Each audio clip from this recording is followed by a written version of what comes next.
State Champs Sports Network is presented by Lawrence Technological University. Be curious, make magic. Visit ltu.edu today.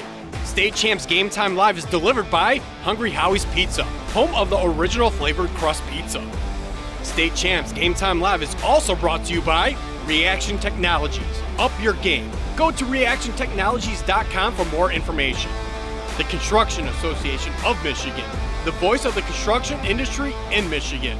Alta Equipment, Michigan's #1 construction equipment provider, proudly representing the industry's top brands. Get the right equipment for your project every time with Alta Equipment.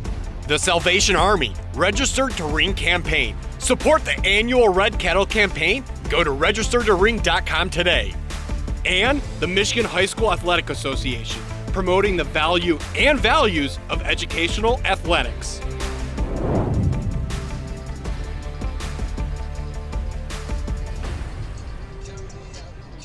And welcome into beautiful Grand Blanc, Michigan, where tonight we are very excited to be bringing you fantastic MHSAA playoff action. Two fantastic football teams here tonight. It should be a dandy. Along with my broadcast partner, Grant Perry, my name is Sean Belegian. Grant, let's start with the home team. This is a prolific offense, averaging about 35 points a game with a pretty special quarterback. Yeah, and Jake Morrow, number 7. He's going to be their quarterback and facilitator. Everything really goes through him. Last week versus Lapeer, 250 all-purpose yards with 4 touchdowns, 2 in the air and 2 on the ground. So this guy's pretty important for this team, and look for, who's he going to throw the ball to? Look for Kasten Sendry, number 18. He's a guy that he likes to go to, especially with Jeremiah Coleman, their sophomore running back, out this week. And I'll tell you what, Oxford taking care of business. The tough OAA, a big win over Davison last week. This is a dangerous team. Yeah, it is, and they play with a physicality that's not seen by a lot of teams. This OAA Red is a league in its own. These guys are ready to play playoff football when they get here, and it's led by Luke Johnson, number 42 for this football team. Runs with a determination that's unknown to mankind. I mean, he's just trying to lower his shoulder through every defender he sees. So it should be a great physical matchup today. Spoken like a Michigan man right there. Don't you go anywhere. We have a dandy tonight. Two fantastic Michigan teams facing off on Game Time Live. Before we get to that kickoff, we have to welcome in the third member of our broadcast team. She had a very special conversation earlier, did our own Kara Lyles. Yeah, thanks, Sean. Well, we are lucky enough to be joined by David Saseski. He is the voice of this Oxford football program, broadcast extraordinaire. You really do it all. David, thank you so much for taking the time to talk a little Oxford football with us. I mean, where else would you rather be on a Friday night than a football playoff game? Good atmosphere, so happy to be here. Well, yeah, again, thank you so much. There are so many parts of this Oxford community, this football program, that make it so special. But I want to start off talking about the significance of number 42 on this Oxford football program. What can you tell us about it? Yeah, that's Tate Mears' number 42. I had a chance to talk with Coach Line and his dad, Tate's dad, Buck Meir, about the importance of 42 and what this football team wanted to do in the beginning of the season a couple years ago.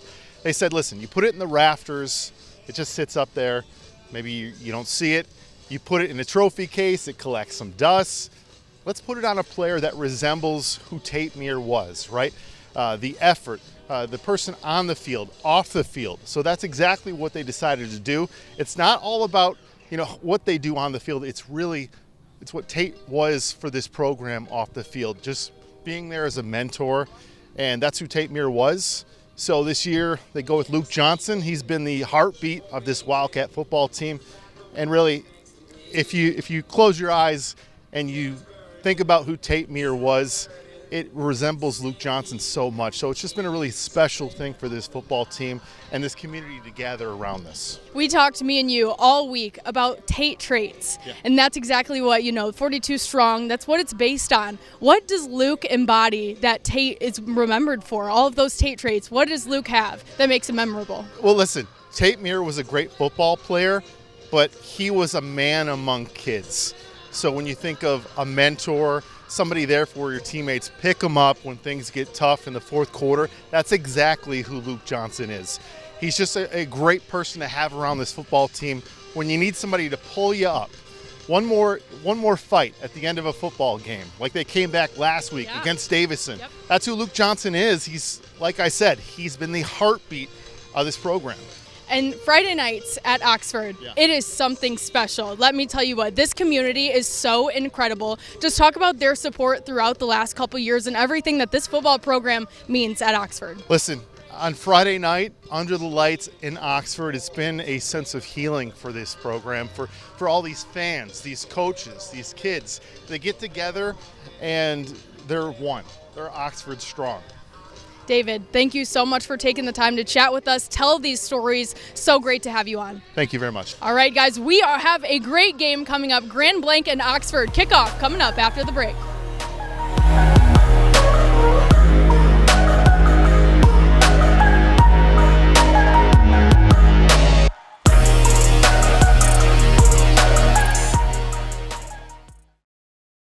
At Hungry Howie's, we're famous for flavor, and this is our Chief Flavor Officer. Every hour of every day, our CFO obsesses over the tastiest ingredients, combining them to create new flavor combinations your taste buds never knew they needed. Until now. Introducing his latest master pizza, the Chicken and Waffles Pizza. Crispy chicken, fluffy waffles, and bacon bits on 100% mozzarella, all topped with a maple syrup drizzle. It's sweet, it's savory, it's gone before you know it. Hungry? Howie's! At Alto Equipment, we know when it comes to getting your job completed on budget and on schedule, uptime matters. Alto Equipment has partnered with the biggest names in construction, including Volvo, Leeboy, Sonnebogen, Avant, ASV, and more to provide the state of Michigan with industry-leading service and support. Alto Equipment services all makes and models, and their technicians are available 24 hours a day, 7 days a week. Do you have a big project? Alta Rents has you covered with the most diverse rental fleet in Michigan. Give them a call at 844-GO-TO-ALTA today. Looking for a score, a schedule, a story? MHSAA.com has you covered. Our newly redesigned website has everything you need to follow high school sports in Michigan. And it's optimized for mobile use. Fans can submit scores on a Friday night, check playoff pairings and game times, or read about the student athletes from your community. Your first stop is MHSAA.com. Connect with us online and get everything you need all in one place. Your persistence and dedication have brought you this far. But the fire of curiosity within you burns to push beyond your limits. LTU is the place where your passions and curiosities can soar, pushing your mind and body to new magical heights. Lawrence Technological University. Be curious. Make magic.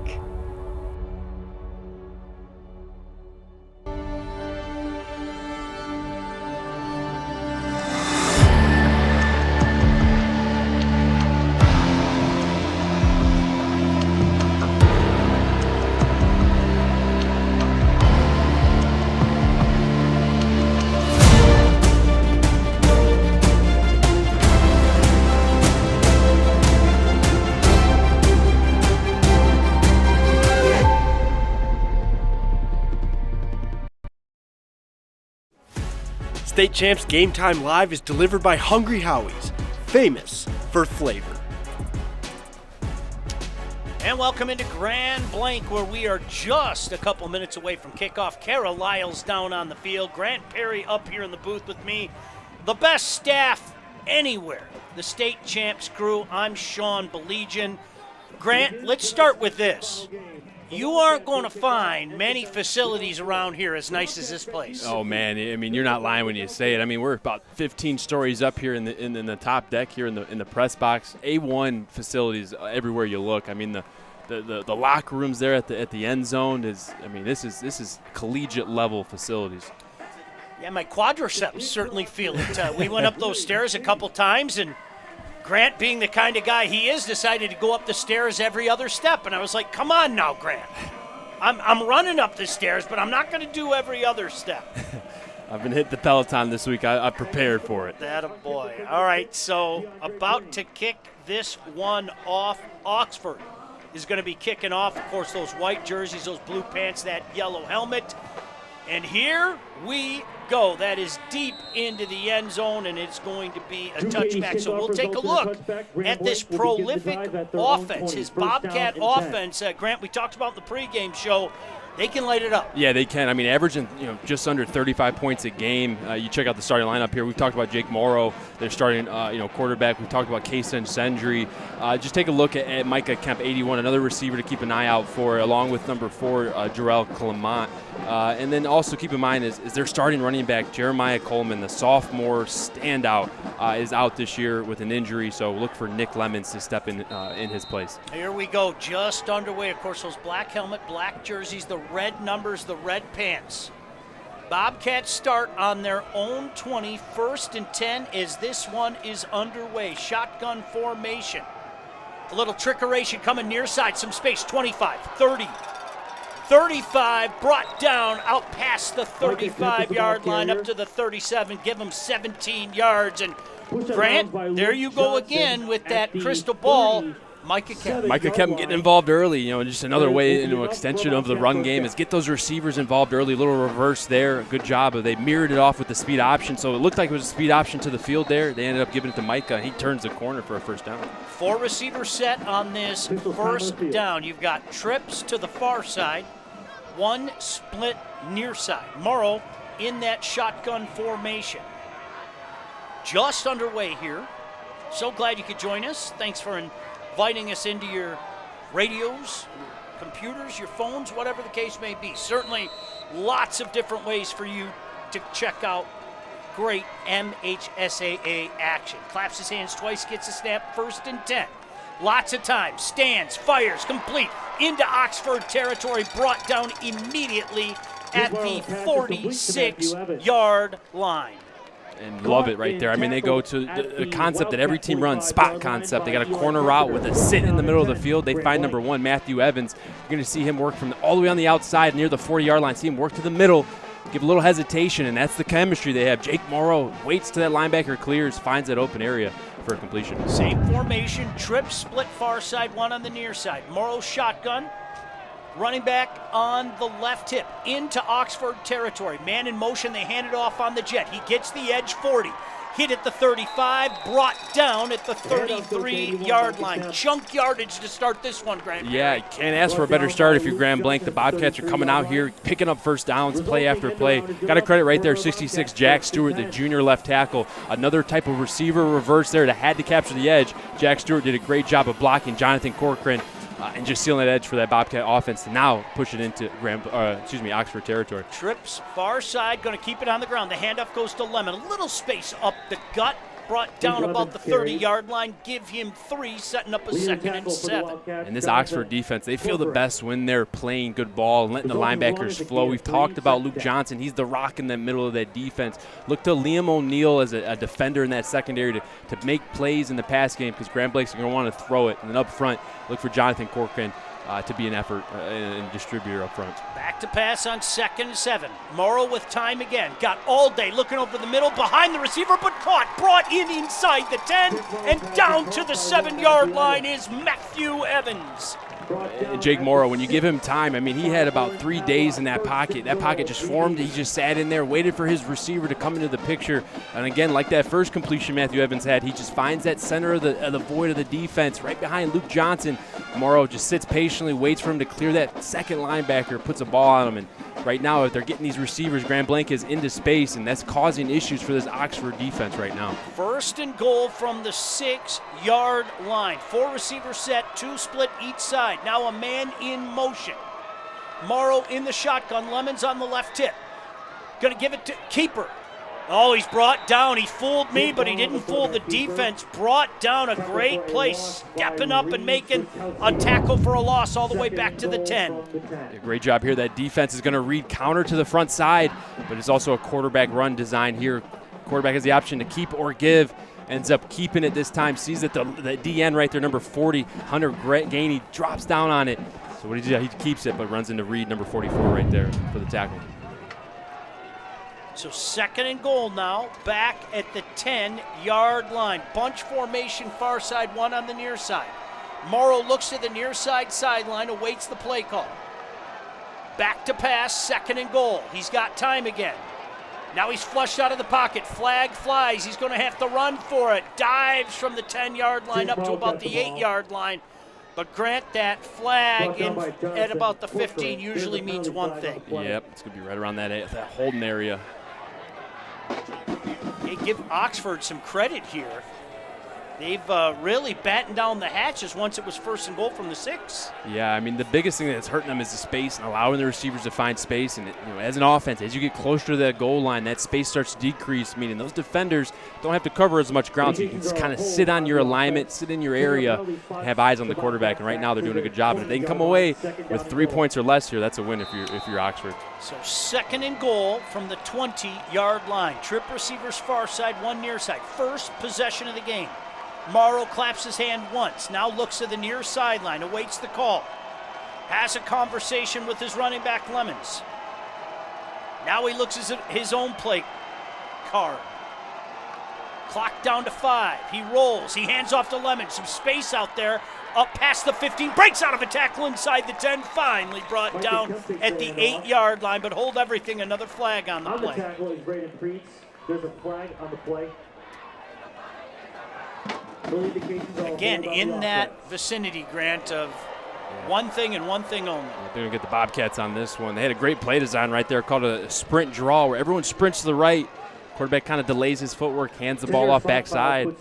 Had exactly what they wanted there, but like you said there, Sean, another holding call, and right now that's going to be their kryptonite here in the red zone here so far is holding calls and going backwards. 2nd and goal now from the 27-yard line. They had a 1st and goal from the 6, a TFL, and a couple of holding penalties. So certainly the Bobcats looking to get that offense back on track. Trip receivers far side, 1 near side. Claps his hands to Morrow. He's got time. He steps, he fires. Man, wide open, 15, 10, makes a spin at the 6 and down to about the original line of scrimmage.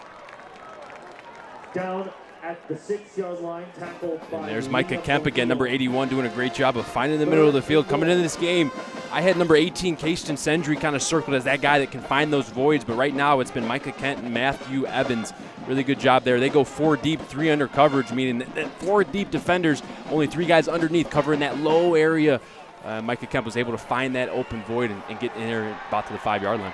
Empty backfield now. Morrow looking over that defense. Man in motion.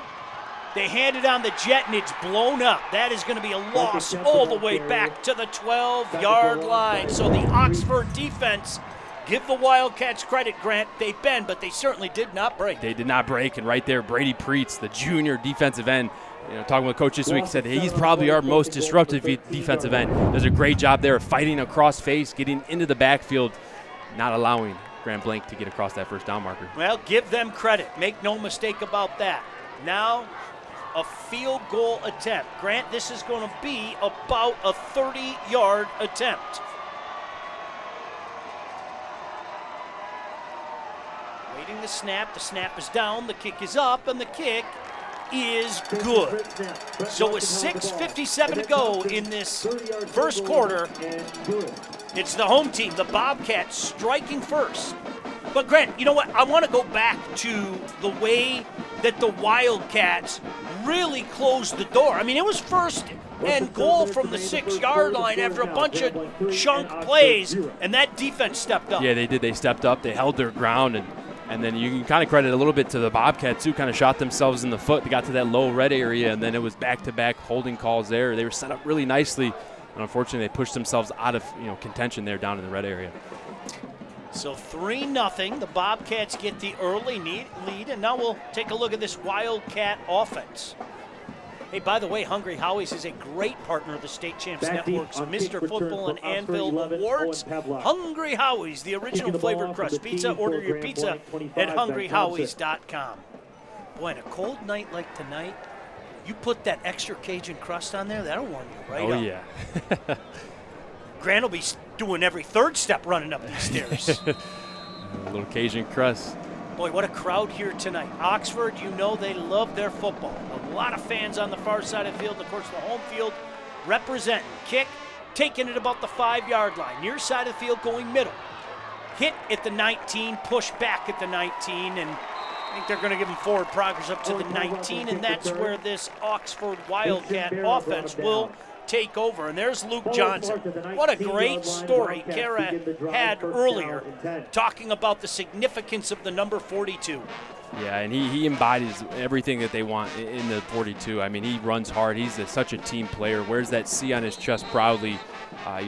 Great kid, and even better leader, and one that has really set the tone for this season and has been the workhorse that they've put the majority on the work on his back. So 1st and 10, I formation now. Fullback comes and lines up. Another man in motion. They start the ball on the ground. Luke Johnson coming near side, breaks out of one tackle, can't break out of the second, third, and fourth. Good effort just to pick up about 1.5 yards there, Grant. Really good effort. Got to credit Dean Rice there, number 25, came in motion, really sealed that edge, allowed Luke Johnson to get around that edge, and you can see off that one. But look at this offense here. You got Jack Hendricks, who's a quarterback who's really coming into his own as well. He's second year started as a sophomore last year, and now as a junior.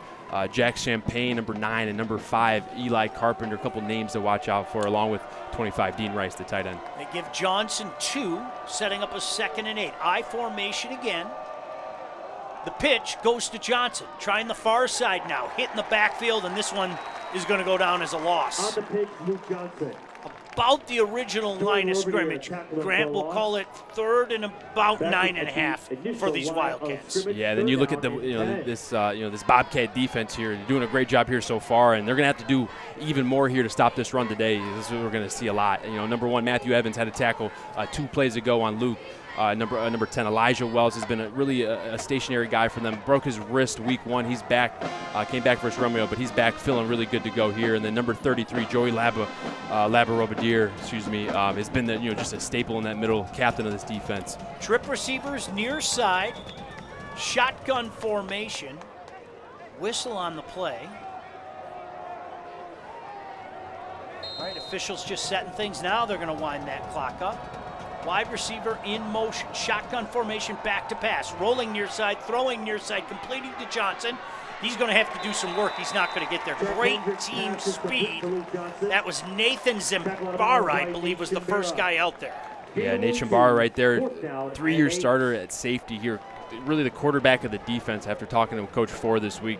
But he's flying around, reading his keys, and if you're Oxford, you got to have a good 1st and 2nd down. You're more of a run style, power style offense, and which comes with a little bit of predictability, which, if you're on 3rd and long, your play action isn't going to be set up the way you want it to. Right there, Grand Blanc defense and Nate Zambara were all over it. Well, the wind not a factor here tonight. It's been very windy the last few days, not tonight. High booming punt. That's going to take a bounce, and now a little bit of an Oxford bounce. Hits it about the 41, and it's going to roll inside the 35. And be down at about the 34-yard line. So that is where this Grand Blanc Bobcat offense will take over. Hey, take your game to the next level with Reaction Technologies, elevating athlete safety and performance. Follow them at Reaction Tech on all social media. 3-0 the score here, along with Grant Perry, Kara Lyles down on the field. I'm Sean Belegian. So glad you could join us. Where else would you rather be on a Friday night? What a beautiful facility in a beautiful town here in Grand Blanc, Michigan. Another 4-receiver set, Grant. Trip receiver split near side, 1 far side. Officials holding thing up for the moment. Morrow's going to start out in the shotgun. When we get things going, there we go.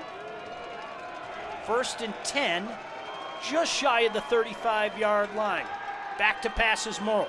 Got time, got a man wide open into Oxford territory and brought down at about the 45-yard line. There's your guy, Grant. Casey Sendry right there, finding that middle of the defense, finding that void, and just giving eyes and giving hands to the quarterback. Just that simple sign language that tells him, hey, I'm open, I'm ready for that football. And right now, Jake Morrow's doing a fantastic job of staying patient, not getting flustered, letting those receivers work to open areas.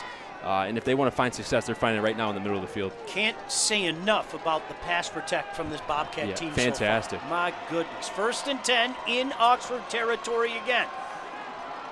Some trickeration.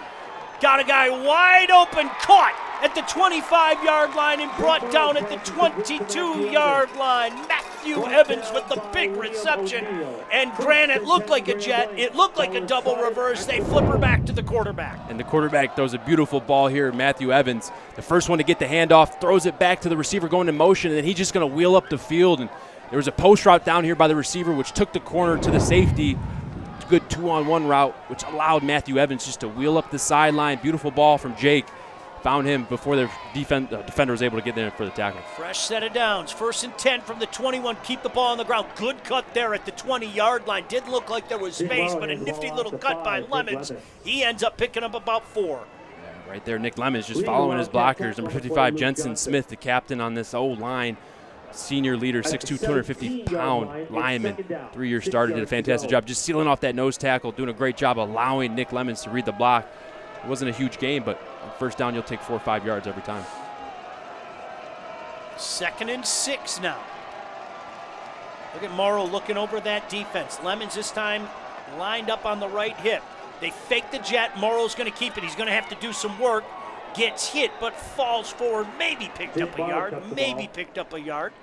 Setting up a 3rd, and we'll call it 5. Again, Grant, going back to the first drive, this is where that Oxford defense really kind of flexed its muscle to keep them out of the end zone. It did, and it's hard when you get, as an offense, when you get closer to that red zone, it gets harder. You got to reach into your plays. What's going to work on first? What's going to work on second? As that field shrinks, and Oxford's doing a great job of containing this offense. You see when they get down here, they incorporate a little bit of quarterback run game, and right here they just were all over it. They read it, got to the quarterback, didn't allow him to get any yards. They pack it in tight this time. 4 receiver set. Morrow back to pass. With time, looks, fires, incomplete. Throw it in between 2 Wildcat defenders and short of its intended target. So now, decision time. This would be about a 33-yard field goal, and it looks like they're going to opt to do that again. Grant? Yeah, got to credit Oxford. I mean, they stiffen up down here in the red area, do a great job. They ran a little mesh concept. Grand Blanc did it right there, and Jake Morrow was just trying to sit patiently, waiting for his target to come open. Had a shallow route, and Malachi Evans just didn't get on it fast enough. Tried to find that over the ball route. Was just a little late there. Ben Thompson, snap down, kick is up, and the kick is very good. He kicked that nearly to Frankenmuth. Boy, he got some leg into that. Hey, there's always help wanted when it comes to high school game officials. Every year, over 1,000 new officials are needed. Officiating is a great way to stay in shape, stay close to the game, and so much more. Log on to MHSAA.com for more info. The good news, if you're Grand Blanc, is 2 possessions, 2 scores. The bad news, if you're Grand Blanc, is you had an opportunity to punch it in the end zone. Oxford puts a drive together, and all of a sudden they could be up by a point. Yeah, and you got to credit Oxford. I mean, they come out. Grand Blanc comes out. They're on that reverse pass, which in most books, in most playbooks, you draw that up to score a touchdown. Oxford was able to get back and make a tackle on Matthew Evans in the open field, and they were able to hold him to 3 points. And that could be the story of this game coming down to it. How did these teams do in the red zone? Oxford hasn't been down there yet. They haven't scored yet. But Grand Blanc's had 2 trips, and they've only come away with 6 points, so that's something to keep in mind. 2 Ben Thompson field goals from 30 yards out and 33 yards out. And he's got a sender deep again into the night towards the north end zone. He sends this one deep. It's going to be taken at about the 3-yard line, near hash, now coming up the middle. Gets through the initial massive humanity at the 20, brings it up to about the 30. Good return there. We'll give him 28 yards on that return. And you see this Oxford team, they really start to execute well when all 3 phases are playing along. So when you get that special teams unit to give you some good field position, don't be surprised here if you see this offense start to hit a little rhythm here, find a little something they like. Maybe it's that first drive they didn't get the right look they wanted, and now they saw what Grand Blanc's going to do. So don't be surprised here if Oxford comes out. Hard physical run game, but starts picking up some hard yards. Well, they relied a lot on the man back there, number 42, Luke Johnson. Let's see what they do here. They give is to Johnson. Up the middle, look at him. Good job staying low to the ground. Out past the 35 to about the 36-yard line. Give him 4, setting up a 2nd and 6. Yeah, I mean, Luke Johnson, he's got the prototypical size, for your high school running back. 5'11", 190 pounds, low center of gravity, great contact balance. So his ability then to, read the block, stay low through the hole, and then when he's reaching the linebackers, he's already lower than them. that's a winning formula, and that's just how he runs. He runs low, determined. Great vision out of Luke Johnson. Jonathan Corcoran checks in along with Jack Hendricks. Oxford Wildcats, I formation on this second, and we're going to call it 5. The give is to Johnson again. Big hole. Very close to a first down. Second effort gives him a first down up to about the 43-yard line. That young man does not quit. No, he doesn't. And right there, they just go power off tackle right there to the left. Led by right there, number 24. Did a great job. That's Andrew Barrett just leading the way, getting a block on the linebacker. Oxford sees a lot of their success when those linebackers and those fullbacks, those linemen and those fullbacks can get hands on that second level, those linebackers, and get blocks, allowing Luke Johnson to get free and run on the third level defenders. That's where they find success. Let's see if they can break one of these, get Luke Johnson onto those DBs. 1st and 10 up at the 44-yard line. The give is to Johnson again. Johnson gets out to about the 46, push back there and gang tackle. You've seen that a few times here tonight, Grant. This is a young man that just doesn't go down on initial contact. No, and he runs fierce and strong. We mentioned that, and if you're Grand Blanc, you got to be able to tackle, and you got to tackle as a party here. And good job by the safety, Nate Shambara there sitting low, and you're going to see these safeties for Grand Blanc sitting low because Oxford, they're primarily a run-power team, so you're going to have those safeties low trying to fit the run. Right there, Nate Shambara does a great job, the captain. Great job filling there, getting a tackle, getting hands on Luke, allowing his players to come and help him with the tackle. 2nd and 7 for the Wildcats on their own 47-yard line. Fake the handoff to Johnson. Throwing near side, got a man wide open into Grand Blanc territory. First down and more up past the 40, brought down at about the 39-yard line. That's Jack Hendricks, really good job. You'll see that when they do throw the ball, they're going to marry it to the run game right there under center, play action pass. Hendricks is going to roll out of it. He's going to look backside to see if one of his routes could get behind the secondary. They couldn't. So he comes back to the front side, finds Andrew Barrett there, number 24 in the flat, just dumps it off, allows him to pick up the first down. And the old saying goes, and these high school quarterbacks will learn as they go, first downs are check downs. Check downs are first downs, excuse me. That's the end of the first quarter. I know you're not going anywhere. 6-0 Grand Blanc on top. Oxford driving when we come back on the State Champs Network. At Hungry Howie's, we're famous for flavor, and this is our Chief Flavor Officer. Every hour of every day, our CFO obsesses over the tastiest ingredients, combining them to create new flavor combinations your taste buds never knew they needed. Until now. Introducing his latest master pizza, the Chicken and Waffles Pizza. Crispy chicken, fluffy waffles, and bacon bits on 100% mozzarella, all topped with a maple syrup drizzle. It's sweet, it's savory, it's gone before you know it. Hungry? Howie's!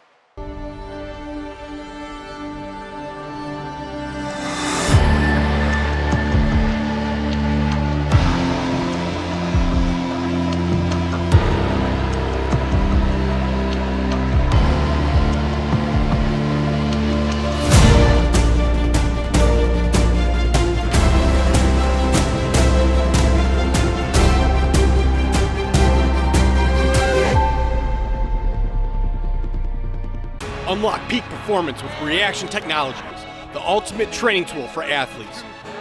Our patented product enhances performance by building muscle memory and reinforcing proper technique.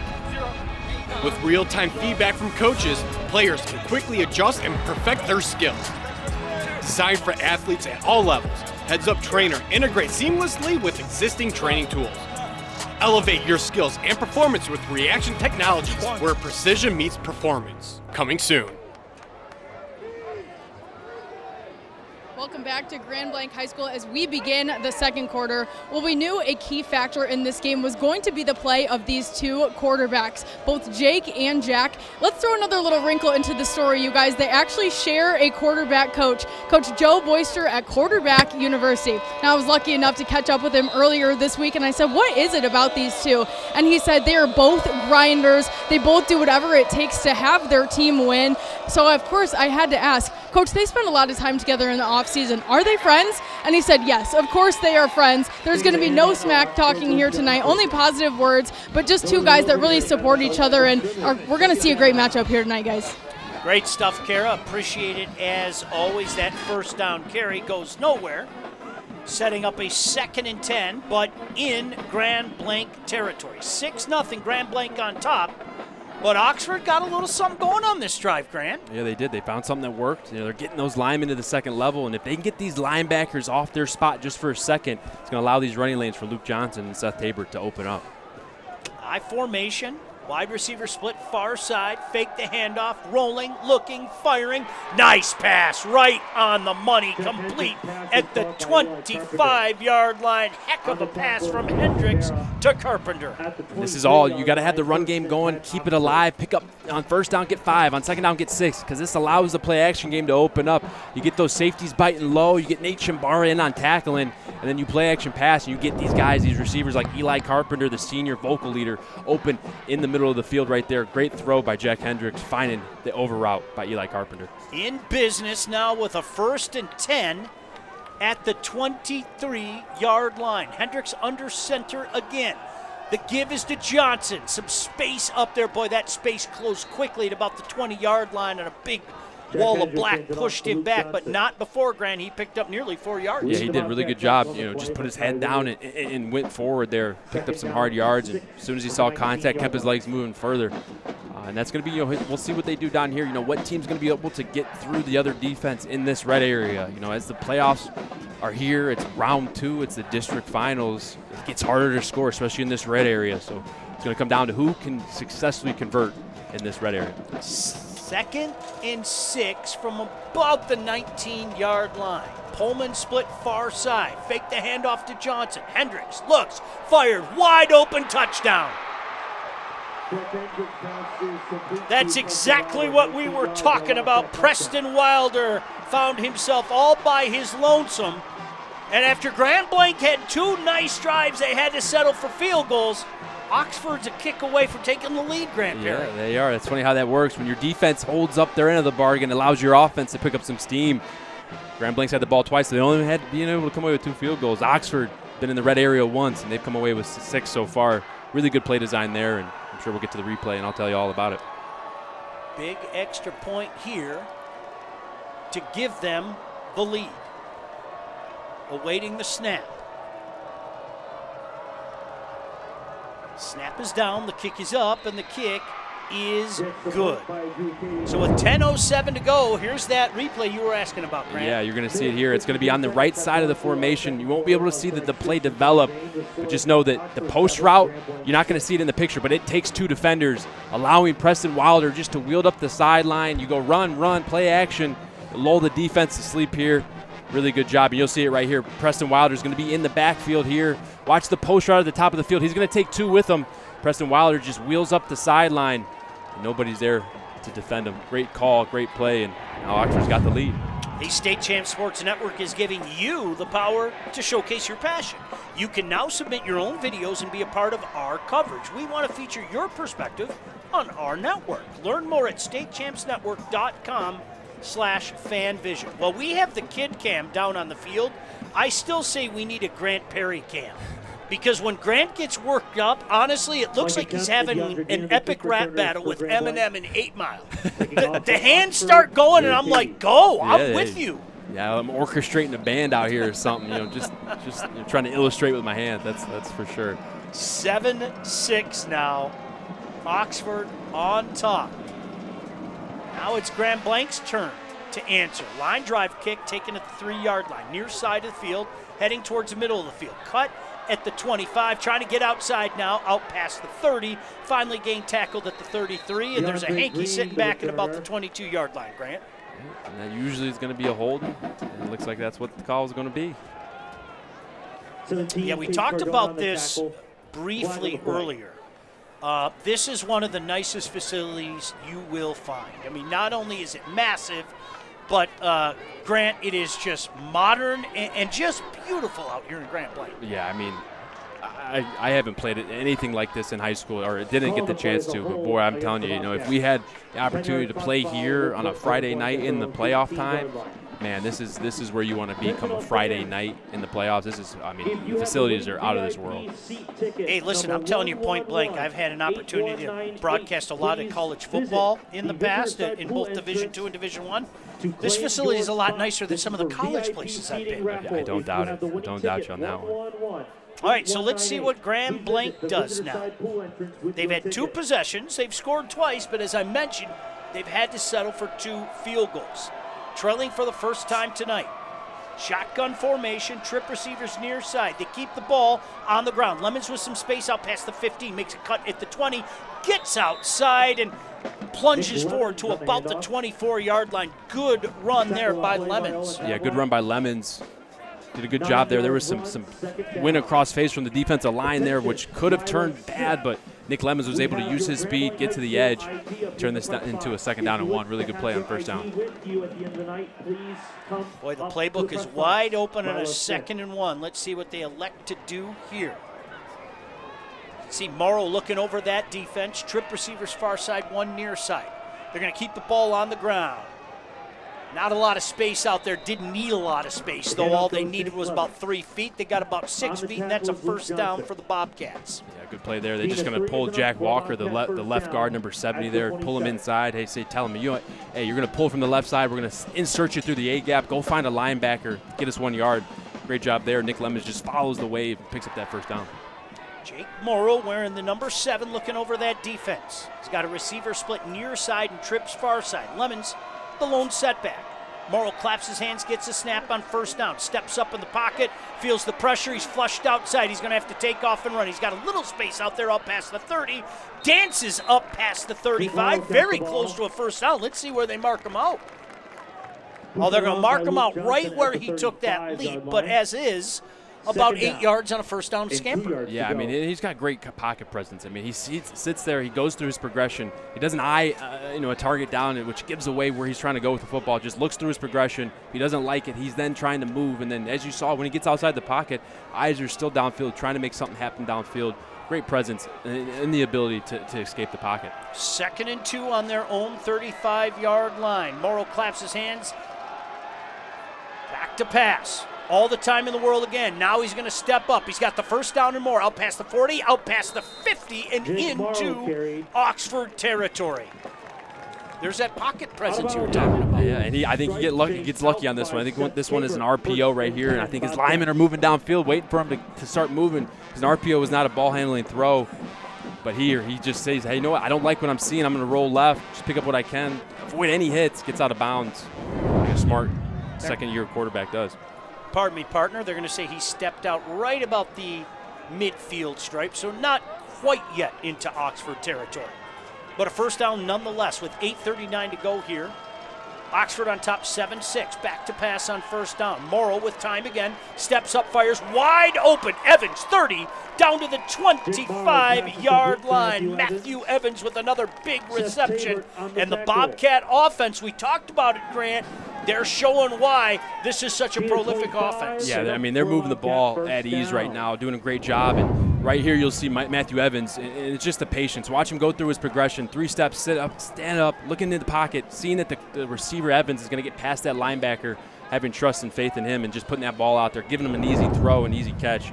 Really good job. And that's just, I mean, understanding the linebacker sitting in the zone. I'm going to either stay in this side of him or work to the other side. And right now, Matthew Evans and Jake Morrow have a great chemistry in this zone read. Empty look this time. Trips near side to far side. Morrow back to pass on first down. Looks over the middle, complete at about the 10-yard line. Knocked down and inside the 10. This should be another first and goal situation for this Bobcat offense. Yeah, they just go empty here, and Jake Morrow is just going to pick what side he wants to go to. And right here, he just finds Case and Sendry just seaming up the middle of the field right here. And Eli Carpenter can't get there fast enough for the pass breakup. And right now, here's where Grand Blanc has had their issues. Getting down to the red zone hasn't been an issue, but it's been putting the ball in the end zone. Let's see what they do here. I'd expect some type of quarterback design run here in the next few plays to get them in the end zone. That's a heck of a catch looking at that replay. It looked like Sendry had to reach behind him to get that. First and goal, 10-yard line. Morrow all the time. Flushed out, he's going to take off and run, makes a cut at the 5, takes a big hit, knocked out of bounds about the 3-yard line. Look at that kid pop right up and tap him as if to say, yeah, good hit. Yeah, you love to see it. You love the competition. Both these guys want it. Jake Morrow was trying to find an end zone, and number 24, Andrew Barrett, the linebacker, is trying to bring him down right here. You see just two good players going at it. Hard collision, but both, hey, we're in this together. We understand what we're both doing. We both have jobs, we both have goals. Just two guys competing out there having fun. I'd like to see that. 2nd and goal from the 2-yard line. Morrow in the shotgun. Lemons a lone setback. Sends a man in motion. Morrow's going to hand it off to Lemons. Lemons makes a cut into the end zone. Touchdown, Bobcats.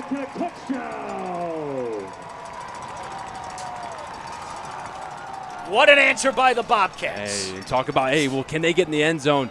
And they do right there. Really good job. If they finally get that ball closer to the red zone, no penalties, closer to the goal line, and they're able then just to hand it off to Nick Lemons, and he's able to cross that goal line. Good vision, put his head down, and just fell across that goal line. Good play.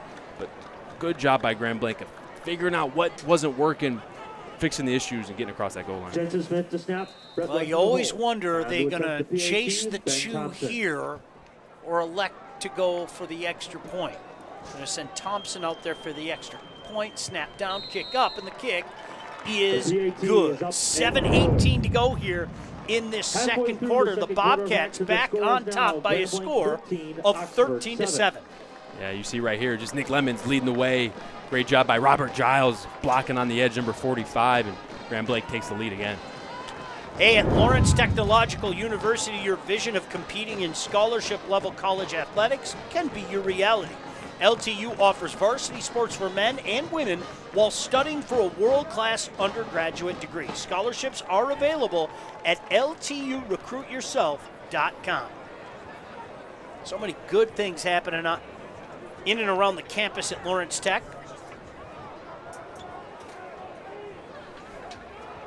13-7. Grant Perry knows a little something about what's going on around Lawrence Tech. Oh, yeah. They just had a great win last week and looking to finish off their season strong on the road. I'm going to say it again. I'm a big Scott Merchant fan. Shout out to Coach Merchant. He is going to get that thing humming. I believe it with every fiber of my being. Agreed. Talk to him each week, and you can just see how bad he wants it. He's in a project right now, but he's a guy that can find the answers, that's for sure. So here we go. About to kick this one off. What a game so far, 13-7. This one's going to bounce well into the end zone, and we are going to get that touchback. So we'll take a look at that Oxford offense that Grant, again, they got it going there. Last drive went all the way down the field to take the lead at 7-6. Let's see what they can do for an encore. Yeah, I think the biggest thing here if you're Oxford is just stay ahead of the chain, stay ahead of schedule, right? You're not Grand Blanc. You don't have the ability here to spread out 5 wide and go ahead and work guys over the middle of the field and hit 25, 30-yard chunk plays down the field. Your DNA, your identity is running that football. 13 personnel, 1 receiver, 3 tight ends. Go ahead and let those guys block and let Luke Johnson lead the way at tailback. Chuck lets me know that DLS, Warren De La Salle, and Grosse Pointe South tied at 7 apiece early in that matchup. So a lot of scoreboard watching going on. Johnson, the lone setback. Hendricks under center on this 1st and 10. The give is to Johnson. Little space over the left side, out past the 20, up to about the 23-yard line. Give him 3, setting up a 2nd and 7. Yeah, and in my opinion, on this defense for Grand Blanc, the people with the biggest jobs today are going to be these linebackers. Micaiah Williams, number 2, captain on this defense, and number 33, Joey LaRobadier, I said it's 33, but he's also a captain. First team All-Region last year. These guys are going to have to get up to the line of scrimmage, read their keys, and be able to flow to that football before that football gets to you, because if it gets to you at that second level, he's already picked up 4 or 5 yards. Hendricks in the shotgun, Johnson on his left hip. The give is the keeper. Tries to make a cut at the 20, doesn't go anywhere. That's going to be a loss back to about the original line of scrimmage. Grant setting up a 3rd and 10. Yeah, and Grand Blanc, they bring a run blitz there to the front side, which allows that backside of the defense there, Lincoln Kramer, to come available. He walks into that backfield untouched, and he's the read key. Quarterback Jack Hendricks is reading him. If he's unblocked and right there all ready to make a play, that's kind of hard to get around. Does a great job of containing him. Grand Blanc flies that football, and here they are sitting at 3rd and 10. Definitely a spot they don't want to be in, but let's see what they do. They're more of a play-action pass off the run. They're not usually a shotgun, but here they're going to step in the gun, look downfield, look for these receivers to make a play. Shotgun formation again. Johnson stays in, lone setback on the left hip. Back to pass is Hendricks. Pressure comes, he steps up in the pocket, he's hit, and down he goes. Back at the 17-yard line. Great coverage downfield by the Bobcats. They just ran out of time, Grant. Yeah, great coverage, and it was a two-man route, 7-man protection. If your two guys don't get open, you're going to be in a heap of trouble right there, and Jack Hendricks tries to step up to make things right, try to pick up some yards. That defense was all over it. Couple other scores of note. Belleville with a 7-0 lead over Saline, end of the first. And Rochester Adams, we saw them earlier in the year with a 21-0 lead over Clarkston, end of one. And the winner of this one today gets the winner of that Rochester Adams-Clarkston game. You got it. Punting from his own third. High, short punt. This is short, but it's a mile high. Takes a bit of an Oxford bounce, and boy, does it take a bit of a Wildcat bounce. Inside the 40 and finally down at the 37-yard line. Hey, the Construction Association of Michigan provides a vast array of resources, services, information, and training to our diverse membership in Michigan's construction industry. Go to buildwithcam.com for more info. So Grand Blanc gets the ball back with a 13-7 lead. Exactly 5 minutes to go here. In a very swift-moving game so far, Grant Barry. Yeah, it is. Come out, trips on the far side, one on the near side. Once again, shotgun formation for Morrow. This time Lemons on the right hip. The give is to Lemons. A little stutter step, and then he's got some space. First down and more. Oh, it looks like he took a step back. Let's see where they mark him. Are they going to give him forward progress? And a flag on the far side of the field, though. It might all be for naught. Boy, it looked like right when he got to that first down marker, he kind of took that step back and lost a little area, but it's all for naught, I believe. Yep. Now they're moving back. We'll wait for the official call, but I'm not a rocket scientist, but I can tell you when they're moving the ball back, that usually means it's against them. First down and 18. Couple more scores. Cass Tech with an early 14-0 lead. And then how about Orchard Lake St. Mary's with a 25-0 lead over Farmington. Who's Belleville playing? Or did you say Kaz? Belleville's playing Saline.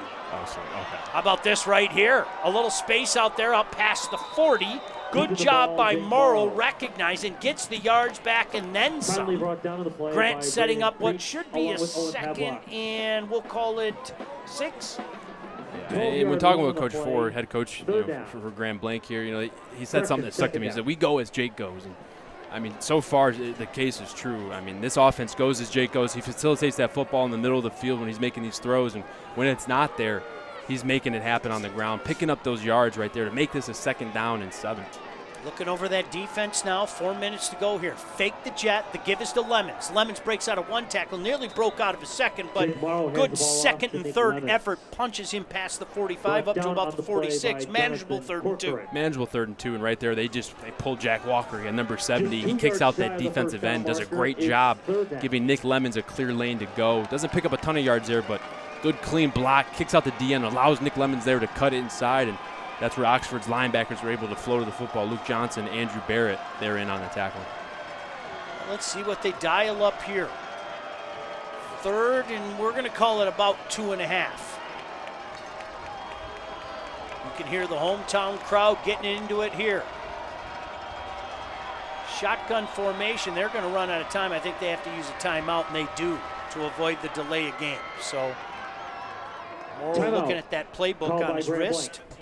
Not a bad timeout to take. You certainly don't want to lose 5 yards and get yourself on the same page, Grant Perry, and keep this drive going. Yeah, figure out what you want to run here. You honestly, you got to look at what the defense is going to do according to your lineup there. So kind of go back to that and figure out what you want to run here on 3rd down. You're a leader in the game. Hey, Grand Blanc, one of their biggest wins during the regular season was against rival Davison in Week 8. This was a high-scoring affair with Grand Blanc beating Davison 55-49 to claim the Saginaw Valley League title.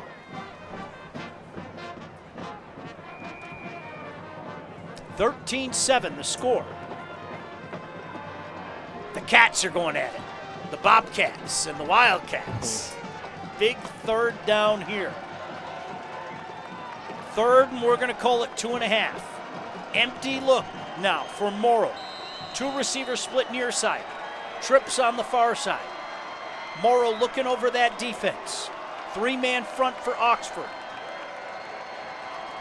Plenty of time on the play clock. Morrow looks back to the near sideline. Now yells out to the receivers on the far side. Sendry shares the play. Play clock down to 3. Keeper all the way by Morrow. He's hit. Boy, good second and third effort to pick up a big Bobcat first down. Boy, just when that looked like it wasn't going to be a first down, they'll watch it again tomorrow, and coach is going to tell, hey, Jake, go ahead and follow your blockers. I know you like to get the outside, but if you cut it up inside right here, you're getting that with a little bit more ease. You go outside, you're running into problems like Luke Johnson and Jonathan Corcoran right there. But great job of fighting for that extra effort. And he's not the biggest, but boy, can he run hard. Oh, he sure does. Looked like a pinball out there. Fresh set of downs at the 50-yard line. They lead 13-7. Morrow back to pass, looking to add to it. Man wide open. Hit at the 47 and dances out of bounds about the 44-yard line. 6-yard gain, setting up a 2nd and 4. Yeah, and if you're Oxford, you got to find a way to create pressure, whether that's bringing some pressure from the second level, maybe the third level even. But right now, when Grand Blanc drops back into their drop-back pass game, Jake Morrow has all day to throw. He can go through his reads from left to right, from 1 to 2 to 3. Right there, he went from the basic 10-yard in route to the shallow Foundation Sendry. He was running wide open. Middle of the field, and these shallows have been open all day. 2nd and 4 for the Bobcats. Back to pass again, Morrow. Lots of time. He's flushed outside. He stops. He pops. Goes all downfield, just out of the outstretched hands of Matthew Evans. He had him out there, and boy, it didn't look like it missed by much, Grant. Yeah, and right here, Oxford does a good job. They start relating the linebackers. A.J. Krupa then steps up and takes one of these short intermediate throws away, which makes Jake Morrow have to roll outside the pocket. He does a little sign language. Matthew Evans gives him that little nod, hey, roll it outside. Matthew Evans sees it. He ran like a curl route. He ends up turning it outside to try to get downfield, and really a beautiful football. Couldn't have put that thing anywhere else. And right there, Matthew Evans has a couple catches tonight. Also a captain on this team. Definitely one where he's sitting back thinking like, darn, if I caught that, where are we sitting at now? So that's one that he wants back. Big 3rd and 4 here. Morrow hands it off, and this is blown up. Read wonderfully. They tried to sneak the handoff to Kemp, and he's going to be tackled for a loss back into Bobcat territory. Yeah, they go sprint draw. Again, sprint to the left. Make everything look like it's going left. Hand it back to the right. And when you run into number 42, Luke Johnson, the star stud middle linebacker, there's not much you can do. Wise decision there by Oxford to call the timeout as well. Yeah, save some time. Yeah, give themselves 2.5 minutes to work with and still have an additional 2 timeouts. Bobcats on top by a score of 13-7. Hey, we take a moment in state champs Mr. Football history. How about 2011? The winner came from Oxford High. Prescott Line, brother of Zach Line, was a force on both sides of the field.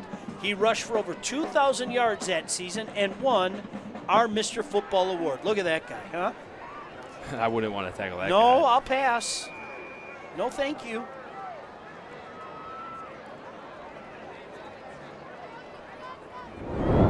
That's got to be cool, though, having a head coach that played in the NFL, having a guy that knows the ropes, knows the way. O-line coach Eric Guychuk has played in the NFL as well with Miami, San Diego, Cincinnati. Coach Zach Line with the Vikings and the Saints. He actually was Conference USA Offensive Player of the Year in 2012. So he knows how to play football, knows how to coach it, getting these guys running hard here today. Keeping the offense out there. Let's see if they pooch punt or they actually go for it. Morrow tried to get somebody to jump. I have a feeling he's going to pooch punt this. I could be wrong. Indeed, he is. High punt, short punt, takes a huge bounce for Grand Blanc. My goodness gracious, look at that. Inside the 10, and finally down at about the 8-yard line. So that is where Oxford is going to take over with 2:17 to go. Hey, the Salvation Army has teamed up with the State Champs Sports Network. Help support the Salvation Army by volunteering for the annual Red Kettle campaign. Go to registertoring.com to sign up as an individual or a group.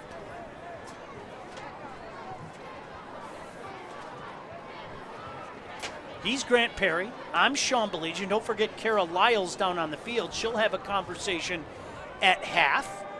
We appreciate everything she adds to the broadcast, and I say it all the time, but They aren't just words, the best crew in the business. Just a bunch of smiley, shiny, happy people on the state champs crew. And appreciate them always. 1st and 10 inside the 10-yard line. Faking the handoff. Hendricks, boy, nearly got caught in the end zone. He did. That's going to be a safety. That's the last thing you wanted to happen. And boy, it happened. A bull rush by Williams. What a tackle, and you couldn't ask for a better place to make that tackle than the end zone. And hey, you know, if you're Oxford, you go a 2-man route, 8-man protection right here. You got to expect to have someone blocked up right there. They get 2-on-1 on the left tackle, Liam Sombrowski, and right there, Micah Williams gets his hand on the quarterback there and doesn't let go, turns him around for a safety. I mean, and Micah Williams, I mean, there's no stranger to making plays. 90 tackles on the year. Talking about Coach, he's one of the 3 strongest kids on this team, so when he's got him in his grasp, there's no doubt that he's going to bring him down right there. Boy, I thought Hendricks escaped that. I really did. As I said, nearly got out, and no, he did not. That's a huge 2 points with 2:11 to go before the half. And oh, by the way, this prolific offense is getting the ball back as well, Grant Perry. Yeah, you know, safety, and you get the ball back, 2 minutes to go. You got to imagine if you're Grand Blanc, you want to put together your best plays, but also strain this clock out. Tell Jake, hey, we're going to work a 2-minute drill here. We're not in a rush to score.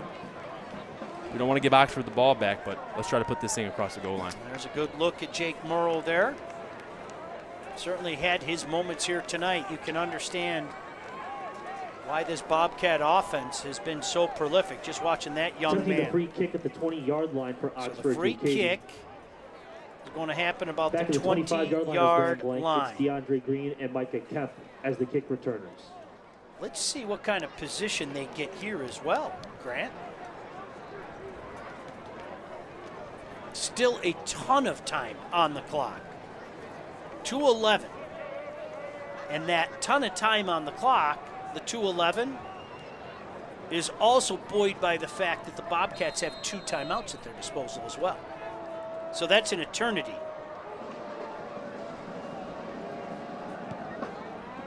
Big kick here. Takes a bounce at about the 20, taking on the bounce at the 15. Lots of space, 30, 35. Make a cut right there at the 35. Another cut out past the 40. Breaking out of another tackle, 45. My goodness, coming near side. Finally knocked out of bounds at the 48-yard line. What a return there by DeAndre Green. DeAndre Green, he's no stranger to that return game either. Got 436 total yards coming in today. Had a kick return touchdown versus Heritage this year. Really, truly an athlete on this team. This defense starts at corner, and they let him touch the ball there on the return game. Got some more scores for you. How about this? The Pilots up 14-7 on Grosse Pointe South. Batante with 2 touchdowns.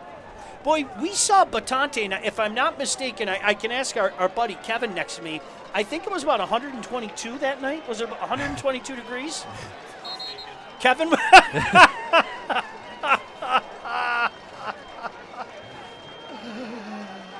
Oh, boy. All right. Grand Blanc takes over, $1:59 to go here before the half. They've got a 15-7 lead. Back to pass. Lots of time. Looking, firing, completing. Once again, that's Evans into Oxford territory. Knocked down at about the 38-yard line. Clock will stop momentarily with 1:51 to go.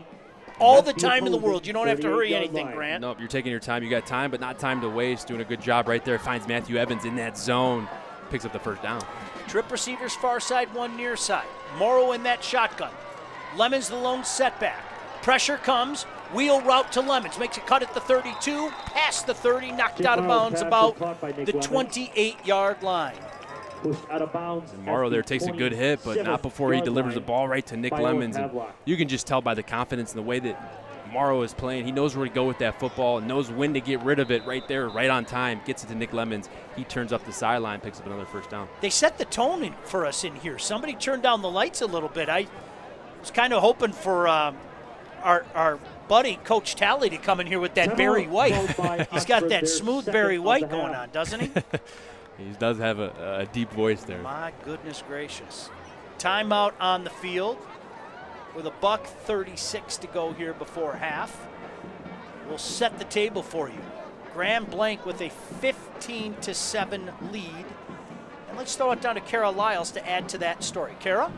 Hey, coming up at halftime, guys, we've got some great updates for you. We're going to take you inside the State Champ Studio, update for our Mr. Football Award, the Anvil Award, as well as Volleyball Player of the Year. You will not want to miss it. That's all coming up at halftime, guys. Great stuff, Kara. Hope you're keeping warm down there as well.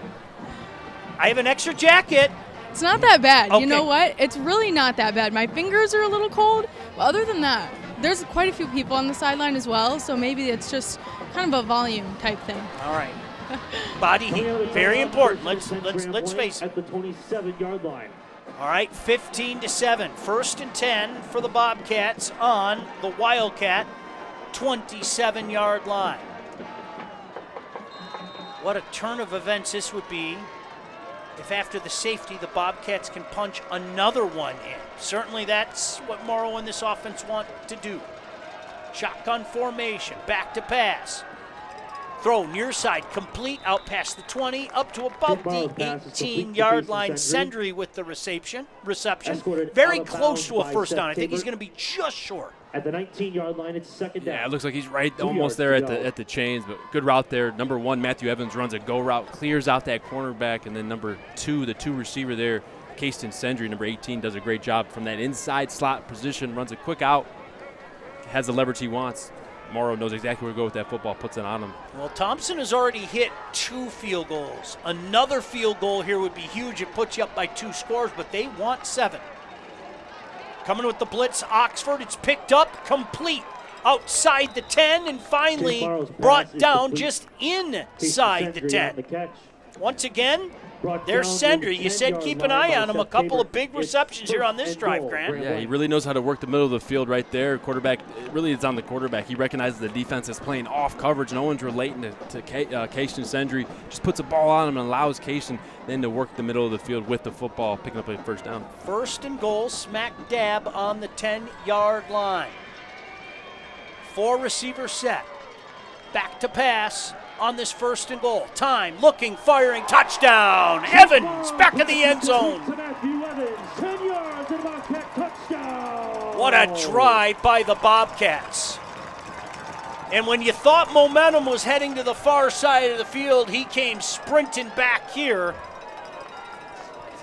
And we're 21-7 now for Grand Blanc, PAT pending, Grant. Yeah, and great concept there. Morrow reads it, number 2, the slot receiver runs a 10-yard out, which drags that safety, allowing Matthew Evans to slip inside right behind that linebacker. And Jake Morrow saw it coming a mile away, sat there, waited for it, threw a beautiful ball. And right now they are manipulating the zone coverage of Oxford, and Oxford doesn't have a response. Snap is down, the kick is up, and the kick is good. So with 1:01 to go before the half, Grand Blanc stretches this to a 22-7 lead. You're going to see number 19, he's going to play outside. He's got to stay flat. They got to communicate, pass that off. 19's got to pass it to the corner. Matthew Evans comes inside.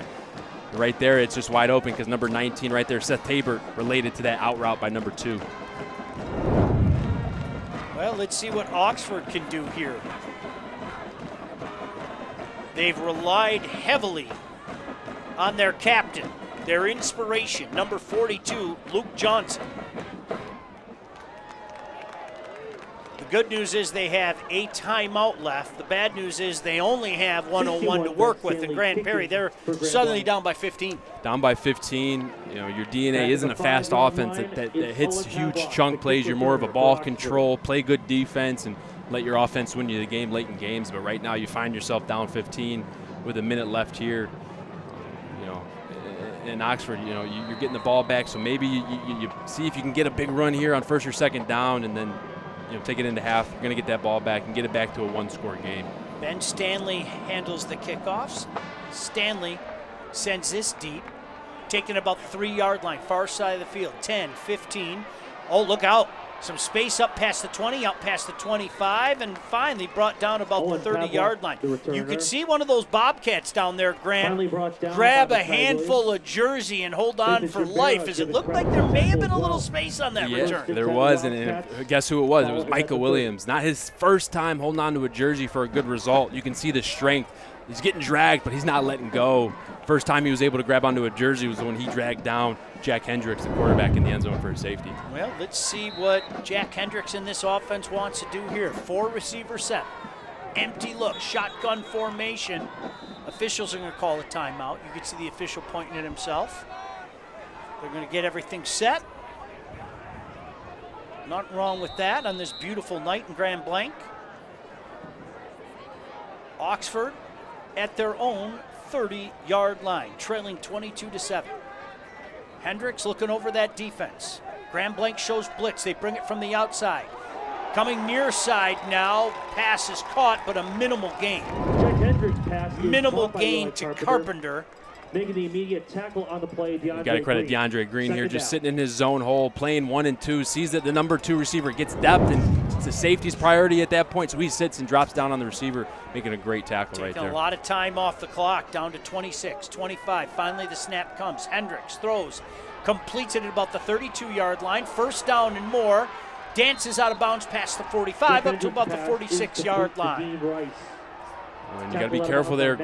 Oxford's calling for a late hit there out of bounds. If you're Matthew Evans, you got to be careful here. You don't want to give him any free yards, especially as this clock's winding down here in the second quarter.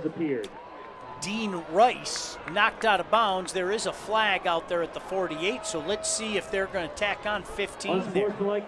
Oh, they're going to call that on Oxford. How about that? Yeah.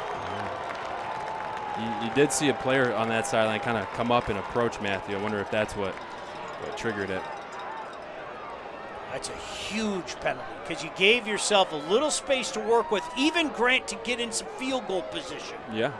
And now you move it back 15, only 18 seconds to go, and only 1 timeout. So it'll be a first down for Oxford back at the 33-yard line. Don't forget, Kara Lyles will be down on the field. And as she mentioned, we'll go back to the State Champs studio.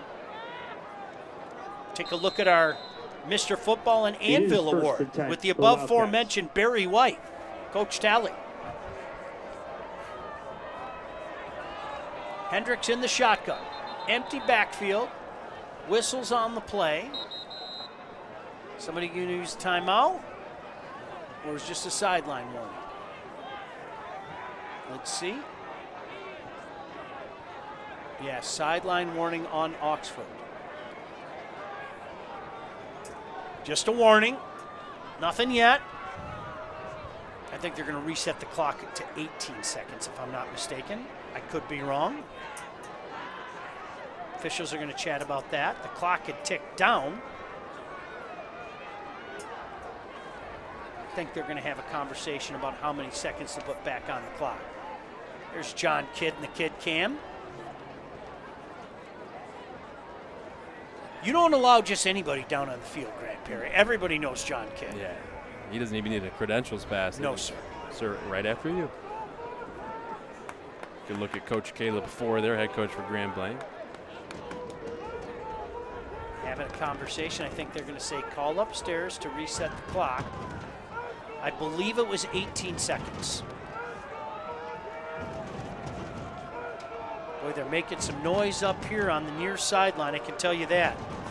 They're pounding on these metal stands, and Grant Perry, my knee can feel it after running up those stairs twice. Indeed, the clock is back to 18 seconds. First and 10 at the 33-yard line. Hendricks in that shotgun. Empty backfield, back to pass, steps up. He's going to take off and run. 40, hit from behind, brought down, and they're going to have to burn their last time out there. They are, because he was short of the first down. So it should be a 9-yard run, a 2nd and 1, but only 9 seconds remaining, Grant. Yeah, 9 seconds. Not much you can do with that. Especially if you're going to throw the ball downfield, try to get it downfield as fast as you can. Hey, Oxford is also known for their wrestling program, and there was quite the battle with Detroit Catholic Central in the 2011 Division I team wrestling final. It came down to the final match, but Oxford would hang on and claim their first wrestling state title in school history. To the familiar fields down the street. Meyer is a proud sponsor of local. I tell you, those wrestlers, they're just built differently. Whenever you shop Meyer, you help support the teams that bring us together. and the values that our community You see them in the hallways working out, and all they're doing is running, sweating. You say, what do you, I got to lose 20 pounds today. I'm like, geez, Peters. Okay. We have different type of days, that's for sure. Meijer is proud to sponsor this game. Boy, when I have a big barbecue, I say to myself the opposite. I got to gain 20 pounds today. I got some pork on there. I got some brisket. I got some wings with lots of sodium. Yeah. I can do it. Got to hibernate. Hibernation's coming up here November 25th. Get ready. No doubt about that.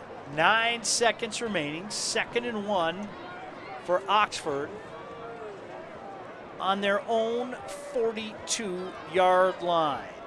Let's see if they try to get a chunk here. Maybe try to get one shot. So they put 3 seconds on the clock. Clock would stop with the first down. You'd have to spike it quick, Grant. It can be done. Or maybe they take their shot here. Hendricks, back to pass, throwing near side, got a man out there, overshoots him. Jack Hendricks pass to Owen Pavlock. It was the right idea to Pavlock, just could not complete it. Now you got to take your shot, Grant. Yeah, this is going to be Hail Mary time.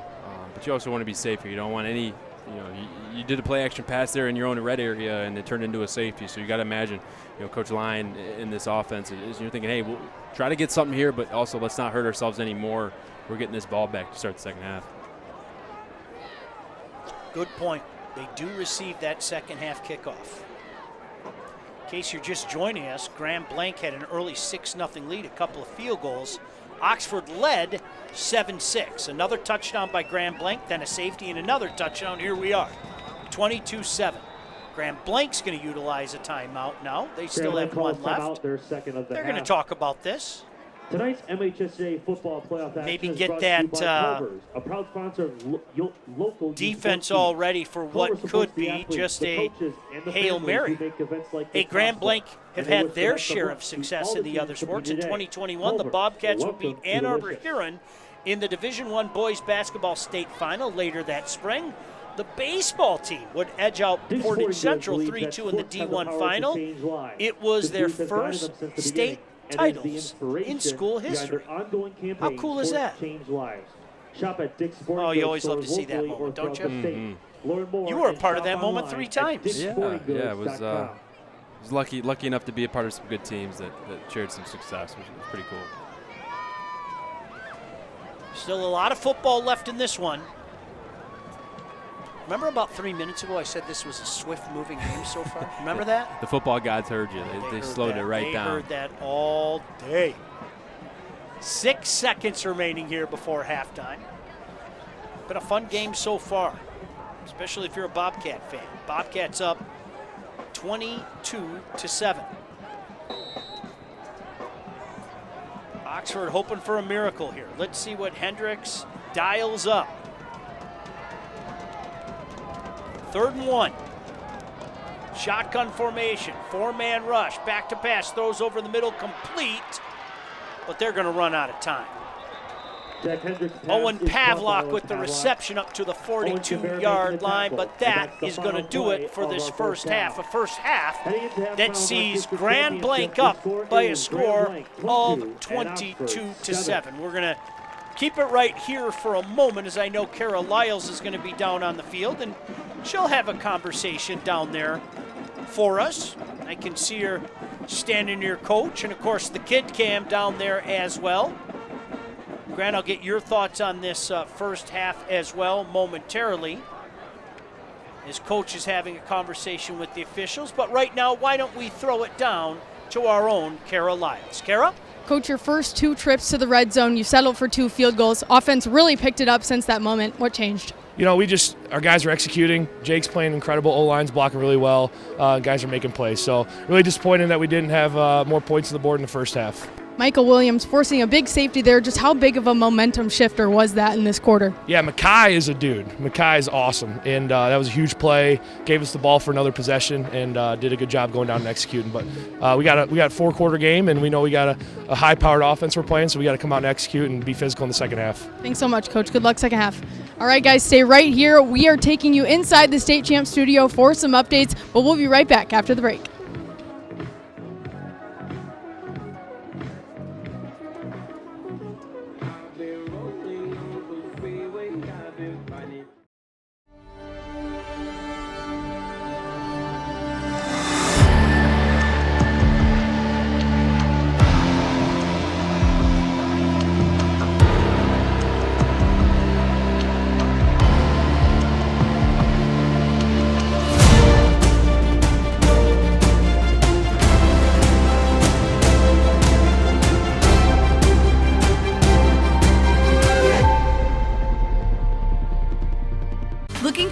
score, a schedule, a story?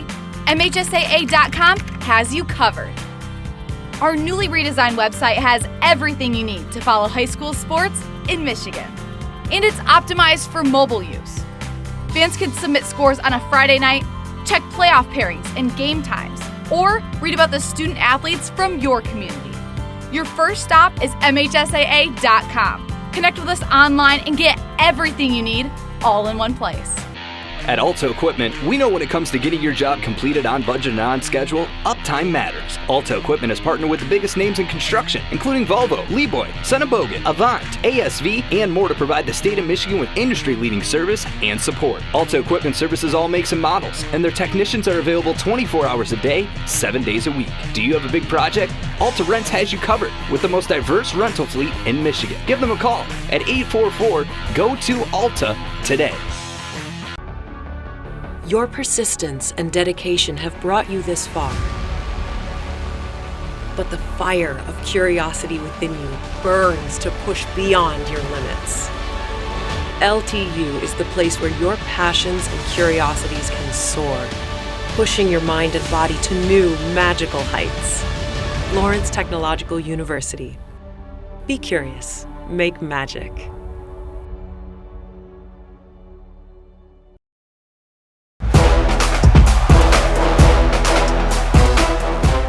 All right, what's up, Michigan? Welcome back to another update in our state champs Mr. Football race. Lauren Blanc, Sean Belize. We got a lot to kind of just throw at you here, so just bear with us. First off, we're talking about these Mr. Football Anvil candidate kind of clashes that are going to happen, and we have a couple we predicted last week. They are happening. So just real quickly, good luck to Bryce Hurley and Utica Eisenhower as they take on Justin Bell and Macomb Dakota, as that Anvil candidate will not have to deal with Bryce Hurley and Utica Eisenhower. That's happening in Division 1. And in Division 2, East Lansing's Jace Clarizio having to go up against Dexter's Cam Clark. That's going to be an epic showdown in Division 2. Good luck to those guys. Okay, real quick in Mr. Football, we're making a change. Good luck, A.J. Hill from Davison, for the rest of the way. You played in a tremendous season, have had a tremendous career. We're going to see what you do at Ferris State, and I think it's going to be a lot. We are moving a young man in that has done everything on both sides of the ball for Howell, the most surprised, the most engaging, maybe the most explosive team outside of Belleville, Justin Jones. One of the funnest games we've had the opportunity to cover. If you were with us a couple weeks ago, he was the hero in the waning moments, catching a touchdown on a 4th down. Fantastic that game, fantastic all year. He kept pounding on the door.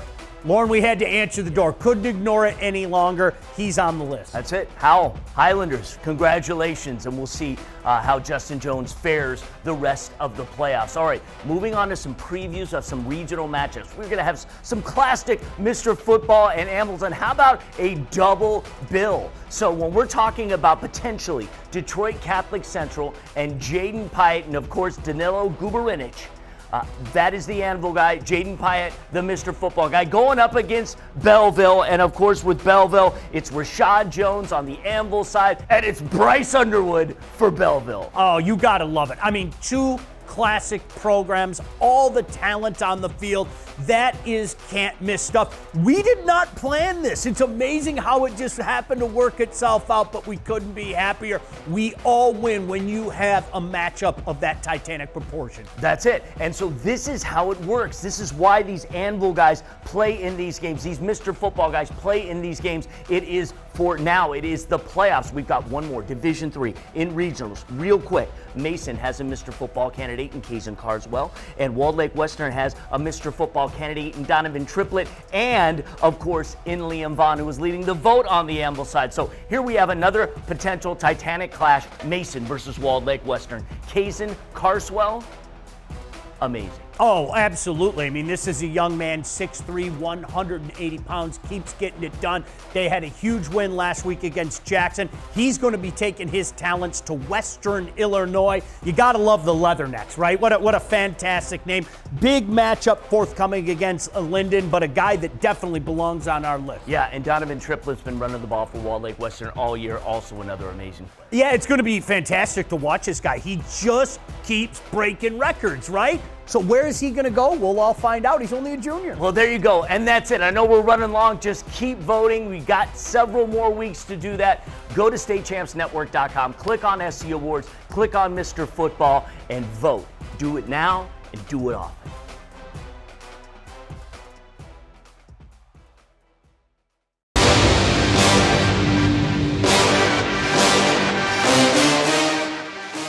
Hello, everybody, and welcome inside the State Champs studio. As always, alongside Ren McCulley. My name is Kara Lyles. Big week for us, Ren. We have multiple changes to the Player of the Year list. Our first ad this week, Jessica Koslow. What do you like about her? She's been getting it done for SMCC. She is a dynamic player. She hits, she sets, she passes, right? It is really good to have a 6-row outside hitter. She may not be flashy, but she always gets a kill. She is one of the big reasons SMCC is favored to win Division III this year. And we're also adding Cassidy Prattley and Olivia Hosford to this list. You know, we're going into playoffs. We're already there. To be added to that Player of the Year list at this point in the season, just how that shows kind of how dynamic and how important they are to their team, right? Yeah, it shows that maybe at the beginning of the year they weren't there, but they've stepped it up through the year and worked their butt off. So I'm really excited to see what they'll do in districts. Also want to give a quick shout out, Nevaeh Gauthier, all-time MHSAA kills leader. That's insane, right? Just how special is that to be able to, you know, you're the best of the best, basically, right? Yeah, I mean, it's hard to do for your school, let alone all time for high school in Michigan. It speaks volumes to her skill level and her talent. And there is a ton of volleyball players that have played volleyball in Michigan, that are playing volleyball in Michigan, and she's the best, right? Michigan's also a really good state for volleyball, right? Especially in the Southeast right now. It's very competitive, so it is just testament to what she's done with her team. Well, if you want to vote for any of the members of our Player of the Year list, you can do so by visiting statechampsnetwork.com. And just a reminder, our top 10 list will freeze after districts, so make sure you get out and vote for your favorite player.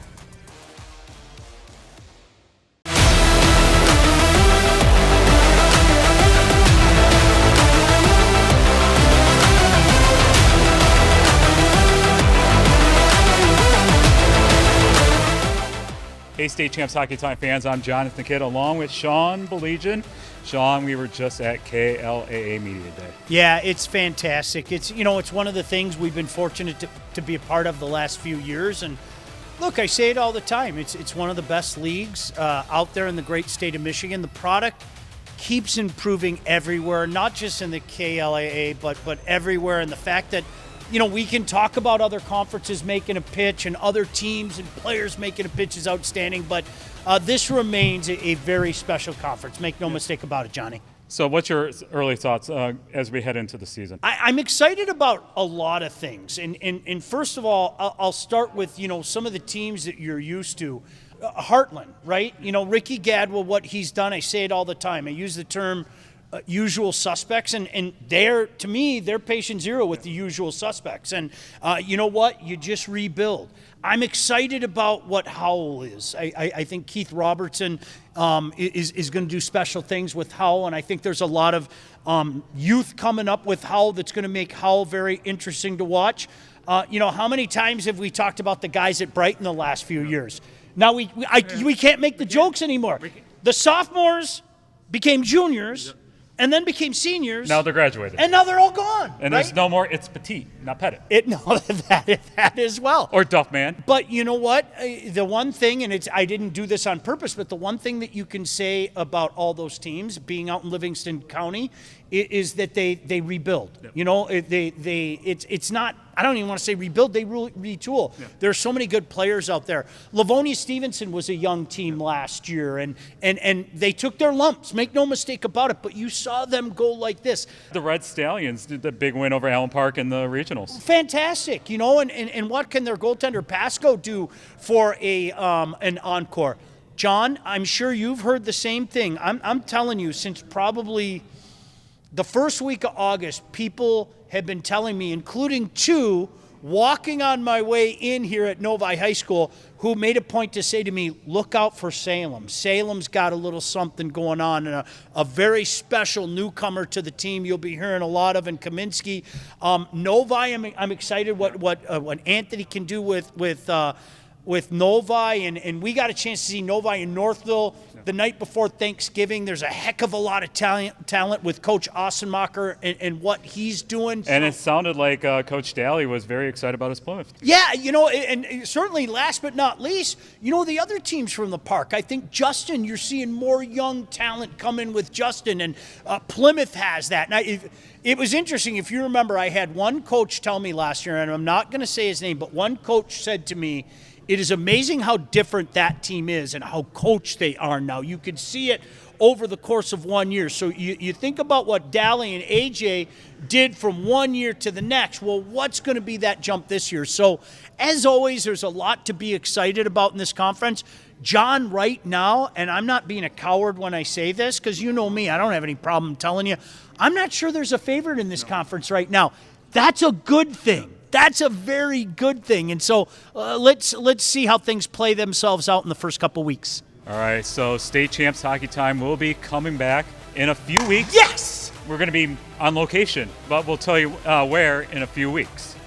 Oh, I'm intrigued. Go on. As always, Sean will say, as the high school hockey starts up next week. We'll see you at the rink.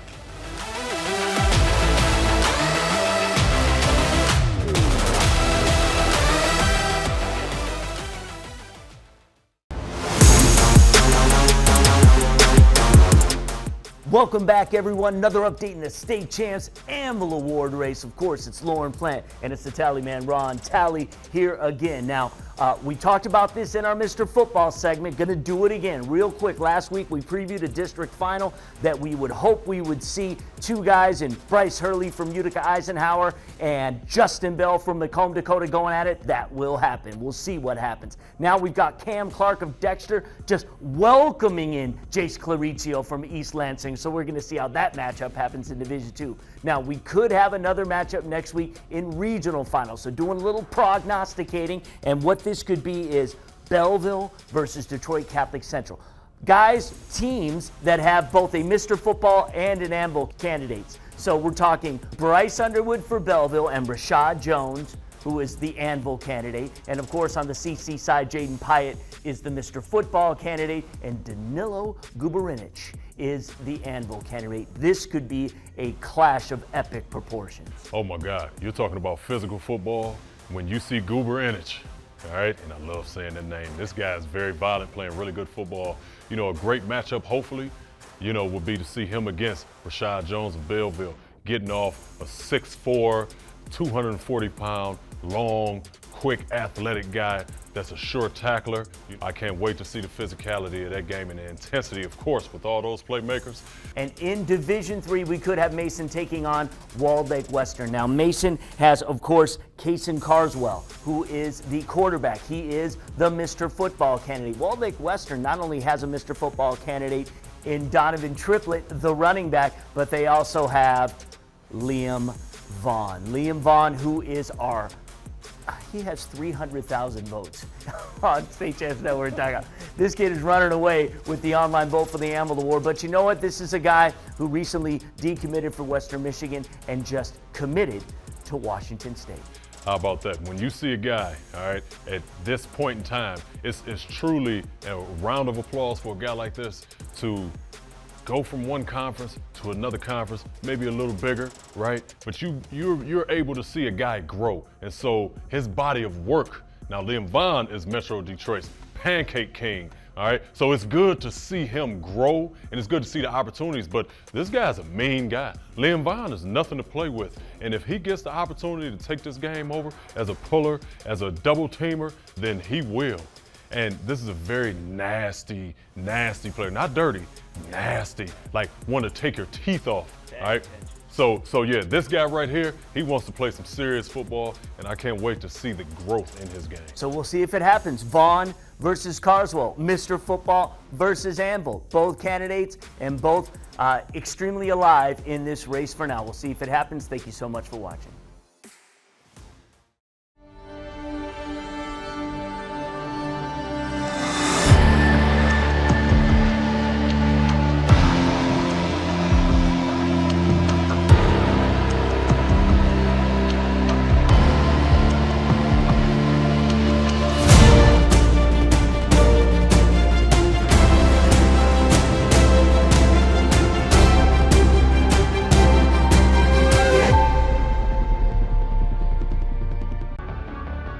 Your persistence and dedication have brought you this far.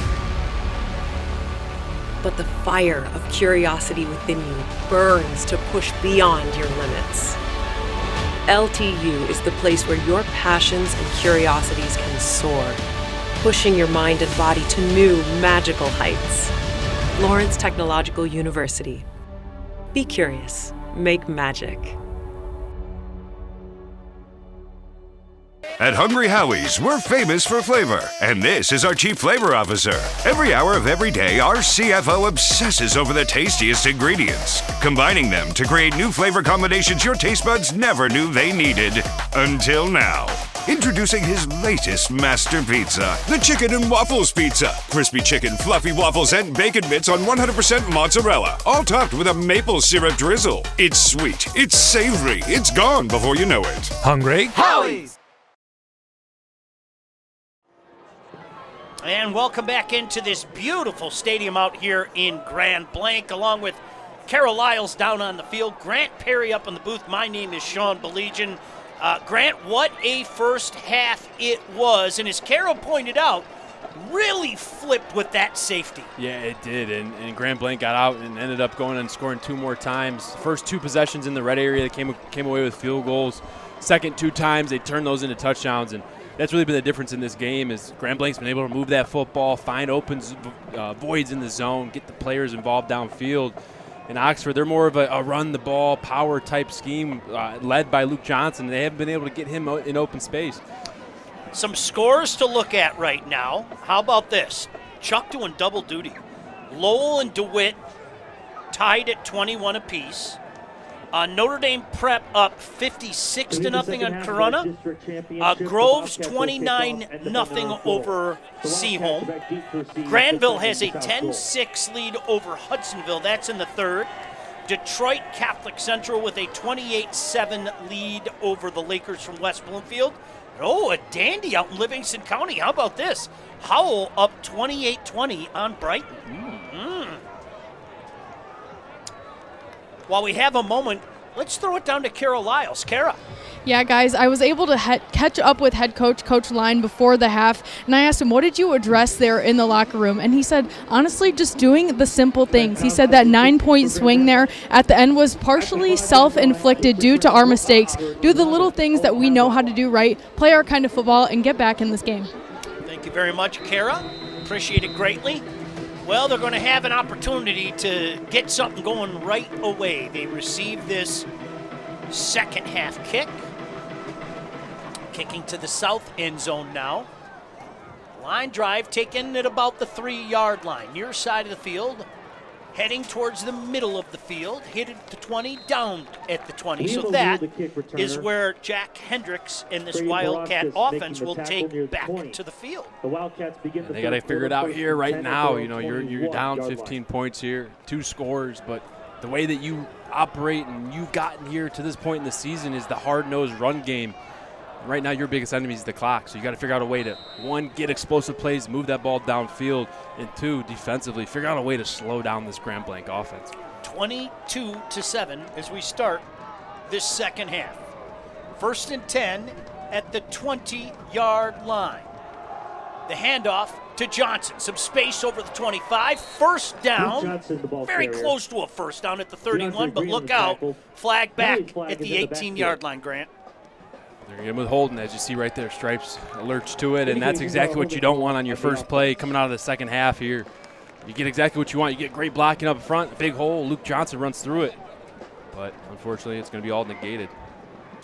Yeah, not the way you want to start this second half. And as you mentioned, I mean, this is an offense, especially when you have a weapon like Luke Johnson, where it'd be in your best interest to do a little bit of the ground and pound. You put them back deep and down by 15 points. That's not exactly their wheelhouse. Exactly. They're going to have to change, and that they don't want to change. They want to stay to what they do, and what they do is in between the tackles, hard-nosed run game. Johnson, the deep back, 1st and 20. The give is to Johnson. He's hit at the 15, push back, a big wall of black there.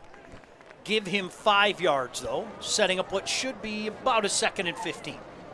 Mekhi Williams there in on the tackle. He had a big first half with that safety. He was able to then sack and bring down Jack Hendricks. He's a captain on this defense. 3-year starter at linebacker coming in this game with 90 tackles, 7 tackles for loss. Really a force in that middle of the defense for the Grand Blanc Bobcats.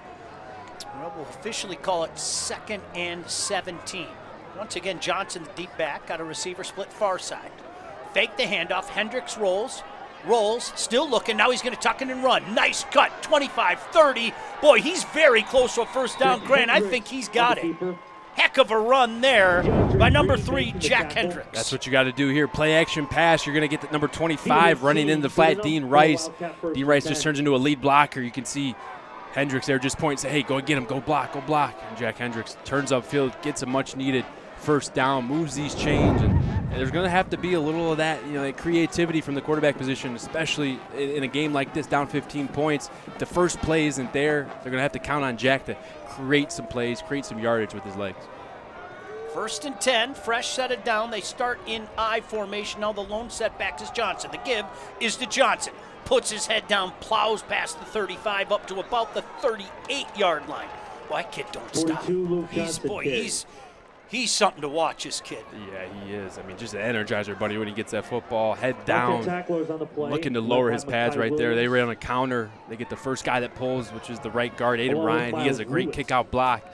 And then the next tight end there pulls inside and gets a good block on the first thing that shows, which is usually a linebacker in that situation. And that allows Luke Johnson to pick up a good 7 yards there on first down. 2nd and 3 now, clock running inside 10 minutes to go in this 3rd quarter. It would be in their best interest to score on this drive. Make no mistake about it. Direct snap. Watch it to go in. Take a timeout and talk about just that. Now, this is half the battle, finding a way to matriculate their way down the field, Grant, but then they have to figure out a way to stop this Grand Blanc offense, which is a lot easier said than done. It is. And they've mainly been in a zone coverage on defense, and Grand Blanc has been loving it. They've been finding and been able to find guys that get open in those zone holes. Matthew Evans has done a fantastic job of navigating the middle of the field, so we'll see what Oxford can do here when they get back on defense. Hey, Coach Zach Line is all about Oxford. He graduated in 2009 and went off to a great 4-year career at SMU down in Texas, went undrafted in the NFL, but the Minnesota Vikings signed him in 2013. He spent 4 seasons with the Vikes and another 3 with the New Orleans Saints before retiring after the 2019 season. He's got some guns here. Did you see those guns? Oh, yeah. I'm not getting in his way. No, sir. That was a bad man back in the day right there. How about SMU? Might be a playoff team. Memories of the Pony Express. Eric Dickerson and Craig James. 2nd and 3 now. Johnson, trickeration, back to Hendricks. Hendricks now has to take off for his life. He pitches it sideways and out past the 40, up to about the 41. Now was that forward, Grant? That's the big question. Let's see. Yeah, let's see. We'll just see exactly where he's at when he lets go of this football here. DeAndre Green making the tackle at the 40-yard line. Boom. Gets rid of it right on that. Yeah, that's definitely a forward. That's definitely forward. 3rd down, 3 yards to go. Got away with 1. No doubt about that. Clock running, 9:05 to go here in this 3rd quarter. A huge 3rd and 3 here. See Oxford on that last play had to dig in their bag of tricks right there with that reverse pass, and they got covered. So let's see what they go to here. I formation. Johnson, the deep back. I have a feeling it goes to 42. It does. 42 hit at about the 42 and push back. He didn't get the first down. This is going to be a 4th and 1, Grant. That's the Will linebacker. That's Brady Parashos right there, just stepping up, making a play. They had hat for a hat on the run side. I mean, you couldn't have drawn it up any better. Could have squirted out for an explosive run, and then Brady Parashos just crosses his face, gets in on the ball carrier, and brings him down there, which now he leads us with a 4th and 1. What a huge call here. I think they realize, Grant, it might be in their best interest to go for it. And that's what Coach Line's going to do. I formation. Hendricks under center. Huge 4th down here. The give is to Johnson. He puts his head down and gets the first down. Luke Johnson carried.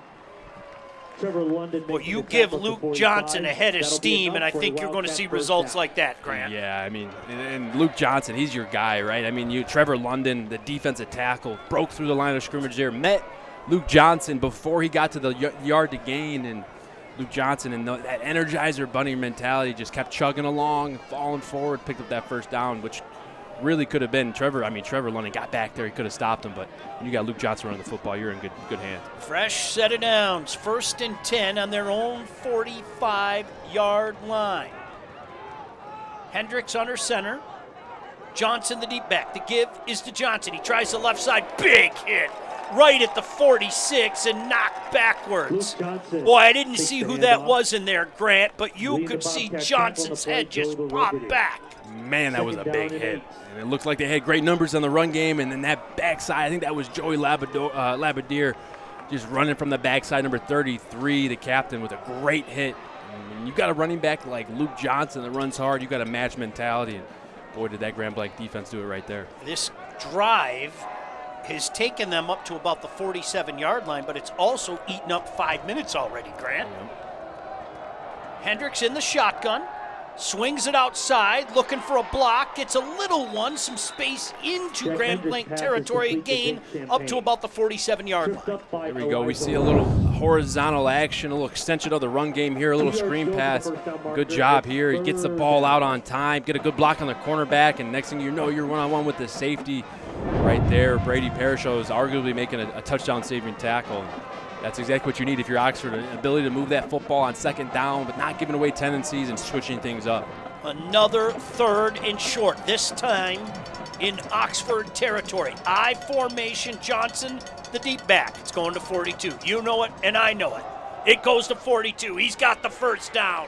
Hit at the 46, falling forward to the 44 as they move the chains again, do these Wildcats. And they're putting themselves in good situations.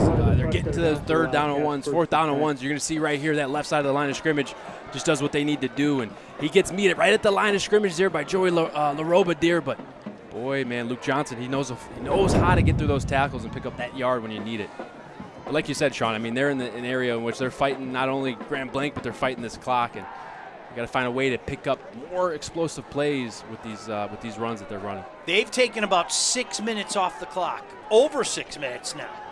1st and 10 up at the 44-yard line. I formation, man in motion. The give is to Johnson. Tries the right side of the line. Not a lot of space up there. This time only about 1.5 yards. Still trying to get it going. I can't believe they didn't whistle that down. And that's going to be forward progress for a gain of about 1. But again, Grant, they just are churning seconds off that clock. Churning, and it's coming down to that. They're hoping that they can find the right run scheme to get a man-on-man for blocking here, and it's just not happening. Alto Equipment Company knows when it comes to getting your job completed on budget and on schedule, uptime matters. Alto Equipment partners with the biggest names in construction. Give them a call at 844-GO-TO-ALTA. That's 844-GO-2 ALTA. 2nd and 9 from the Grand Blanc 43. Pitch to Johnson, trying the near side, hit at about the 41. He falls forward up to about the 38-yard line. Check that. My apologies. That was Tabor on the carry. Seth Tabor on the carry. We get to see Seth Tabor step in here. I believe that was his first run of the day. There's a good change of pace for this offense here. He steps in when Luke Johnson's not touching the football. 6 foot, 180-pound junior. Coach says he's a great change of pace, and right there he was able to put his foot in the ground and get a few positive yards. Tabor and Carpenter check out. Guess who checks back in? 42. 8-minute drive, though, Grant. And another 3rd and short, 3rd and 4 from the Grand Blanc 38. High snap, Hendricks settles it down, looks, fires. It's got Johnson open, out of the backfield, first down to about the 21-yard line. That's a beautiful concept, and that's not the first time we've seen that. They ran that in the first half, which helped them get on the board there early on. Right here, they're just going to have their running back there, Luke Johnson, line up in the backfield. They're going to run a post route by the receiver there to that side of the field. He's going to take the safety in the corner, and that wheel route just climbs up the field uncovered. And great job by Jack Hendricks finding the open Luke Johnson and completing that pass, moving this thing into the red zone. Johnson checks out. Tabor checks back in. He is the deep bet, offset I. 1st and 10. Hendricks back to pass, swings it out. Caught at the 21, brought down almost immediately. Maybe a gain of a yard, setting up a 2nd and 9. Grant, we are looking at about a 9-minute drive right now, though. Yeah, which in all actuality isn't bad, but it means one of two things. One, you have to start getting stops on defense, or two, you're going to have to keep scoring this football when you get it back again. And that hasn't been the case here. So you're kind of putting your eggs in one basket saying, hey, we're going to put all our eggs on defense, say, hey, we got to get 2 stops and 2 scores here in this second half, and then we can tie this thing up, if not take the lead. 2nd and 9 at the 20-yard line. Hendricks going to hand it off to Johnson. He's hitting the backfield, but per usual, he falls forward after contact up to about the 18-yard line, setting up what should be, we'll call it 3rd and 6. And that's a great job there by number 42, Alan Frank, playing around that block. He was that defensive end that was supposed to get kicked out by that first puller. And if you're savvy, if you're able to see that coming, you can either, one, work around it or set that edge fast enough where you get outside that pulling guard or tackle. Right there, he works around that tackle, is able to disrupt that play for a short gain. Huge 3rd down here. We'll call it 3rd and 7. I formation. Hendricks now with the deep back being Johnson. Fake the handoff to Johnson. Hendricks looking, firing, got a man out there, just missed him at the 2-yard line. The receiver had a step on his man down there. I believe that was Carpenter. But hold on, flag back at the 29. Let's see what that's all about. Oh, it goes against Oxford. Holding is the indication on the offense. That's going to hurt them right there. They get an opportunity where they run a scissors concept, meaning one receiver on the other side is going to run an over route, other receiver on the other side of the field. Eli Carpenter is going to run it over the other way. They're going to roll right, get everyone thinking the play's going right, trying to hit that back side over, and Jack Hendricks just couldn't find Eli, but it wouldn't have mattered regardless there. We got a holding on the play. And I was going to ask you, Coach Perry, do you decline it there and make it 4th and 7, or do you move them back? They declined it. They feel confident in their defense. I think you could go either way there. I think, one, you feel confident in your defense, say, hey, you can't get 7 yards, or two, the yardage in which the Oxford gets on each play isn't the most. So you push them to 3rd and 15, 20. That's a lot of yards. And a field goal doesn't do a lot right now either. Exactly. I mean, it's still a 2-point or 2-score game if you kick this field goal. Huge 4th and 7. Hendricks back to pass, fires, nearly intercepted, but falls incomplete. And that was DeAndre Green, one of the most trusted coverage defenders in this secondary. The senior 5'9", 160-pound cornerback was able to read the formation, read the play, sees that number 9, Jake Champagne's going to run an out route. He cuts it, almost intercepts it. But nonetheless, that's turnover on downs, Grand Blanc football. Hey, the Lawrence Tech football team is making the short trip to Ann Arbor as they take on Concordia with a kickoff at 1 o'clock tomorrow. LTU offers varsity sports for men and women while studying for a world-class undergraduate degree. Scholarships are available at lturecruityourself.com. Grant Perry, just about the worst-case scenario.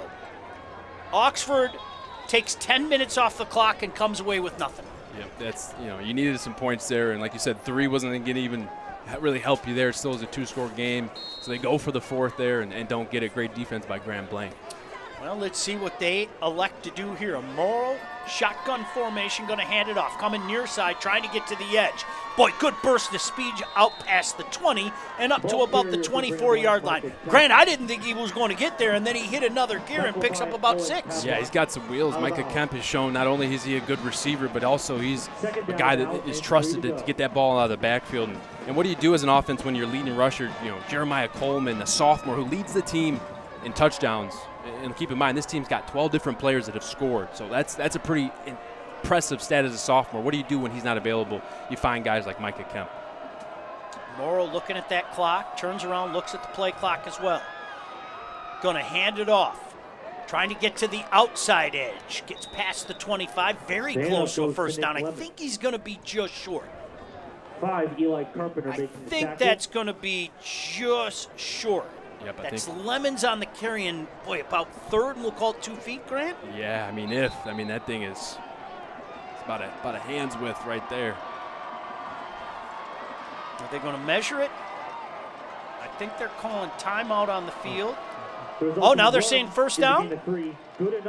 Yeah, they're going to say first down now. Yep, they're waving the chains. What do you know about that? That's huge. They can continue to churn some clock. Up 22-7 with the ball. And now a 1st and 10 at their own 28-yard line. This is where if you're a defense, you're just preaching tackle the football. Any way, any possible chance, try to tackle that football and create a turnover for your offense. Morrow going to keep it on the ground. Lemons, not much space out there. Maybe forward progress to the 29. Maybe Nick Lemons carry. A gain of 1, setting up what should be a 2nd and 9. Corcoran making the tackle. Really good job right there by Reed Schwakowski there, stepping up. That defensive tackle, number 44, just presents himself in the backfield, and Nick Lemons has no really opportunity to avoid it. Tries to fall forward, picks up maybe a yard. Good penetration there by number 44, Reed Schwakowski. 2nd and 9. Waning moments of this third quarter. Trip receivers near side, one far side. Morrow in the shotgun, Lemons on his right hip. Fakes the handoff to Lemons. Morrow under pressure. Rolls out, flag flies, takes a slide at the 34. I think this one's coming back, though, with a hold at about the 23-yard line, Grant. Yep, I think you're spot on right there. On the tackle is Anderson Krupa. Penalty flag in the backfield. 20 seconds remaining now in this third quarter, so the 2nd and 9 is going to turn into a 2nd and 19? Penalty is a holding call on the offense. And besides the penalty there, when Jake Morrow decides to run, pick up that first down, and not pick up the first down, but slide, keep his legs in bounds, and keep the clock running. That's a good play. That's a good result. You want to keep the ball moving, try to get this quarter over, take the clock into the 4th, but right there, that holding call gives Oxford another play in this third quarter. So 2nd and 19 now, and I don't think they're going to run a play. I think they're just going to let this third quarter run out. Indeed, they are. No reason to do that. So timeout on the field. We will take a timeout as well. Don't you go anywhere. Fourth quarter action next from Grand Blanc on the State Champs Network. And that is the end of our third quarter. 3 quarters down and 1 field. At Hungry Howie's, we're famous for flavor, and this is our Chief Flavor Officer. Every hour of every day, our CFO obsesses over the tastiest ingredients, combining them to create new flavor combinations your taste buds never knew they needed. Until now.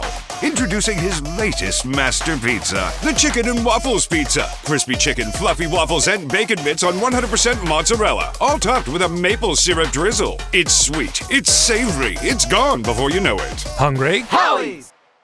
At Alto Equipment, we know when it comes to getting your job completed on budget and on schedule, uptime matters. Alto Equipment has partnered with the biggest names in construction, including Volvo, Lieboy, Sennebogen, Avant, ASV, and more to provide the state of Michigan with industry-leading service and support. Alto Equipment services all makes and models, and their technicians are available 24 hours a day, 7 days a week. Do you have a big project? Alta Rents has you covered with the most diverse rental fleet in Michigan. Give them a call at 844-GO-TO-ALTA today.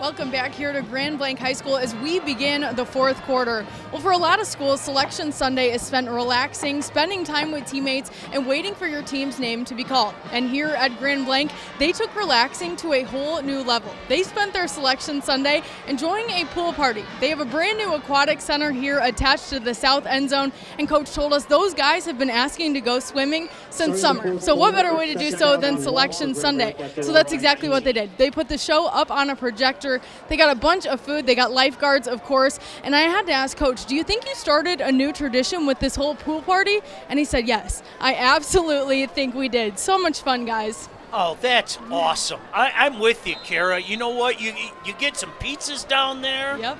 Oh my goodness, is that fun? I wish we were invited. Amen. Fourth quarter starts here, 2nd and 19, Grand Blanc football.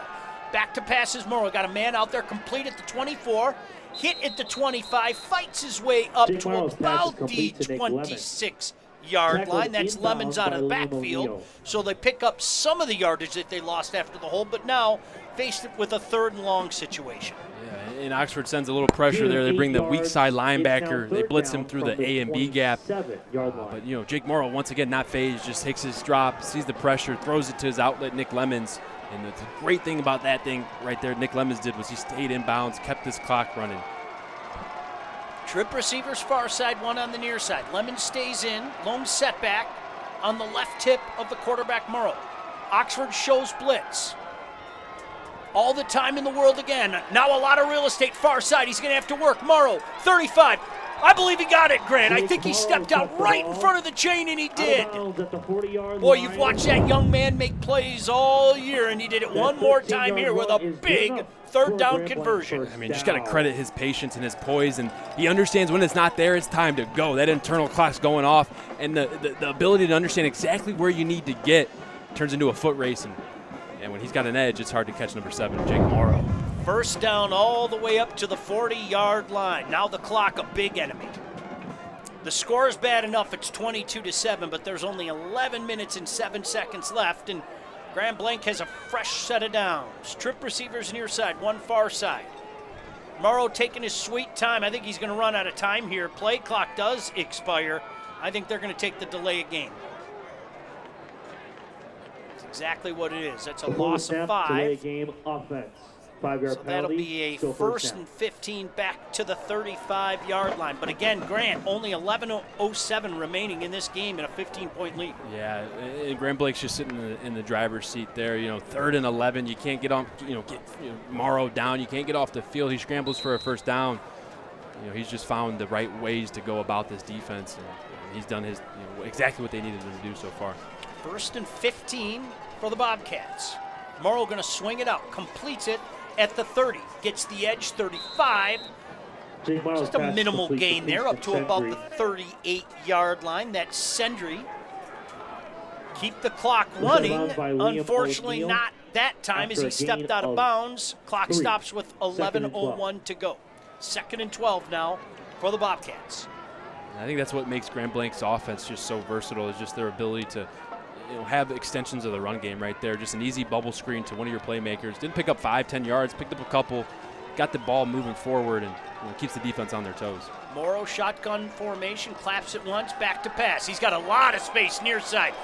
45, makes a cut at the 50 and dances out of bounds with another 1st down up to the 48-yard line. Into Wildcat territory. You can see the coaches saying, Jake, let's stay in bounds. We know that you're capable of it.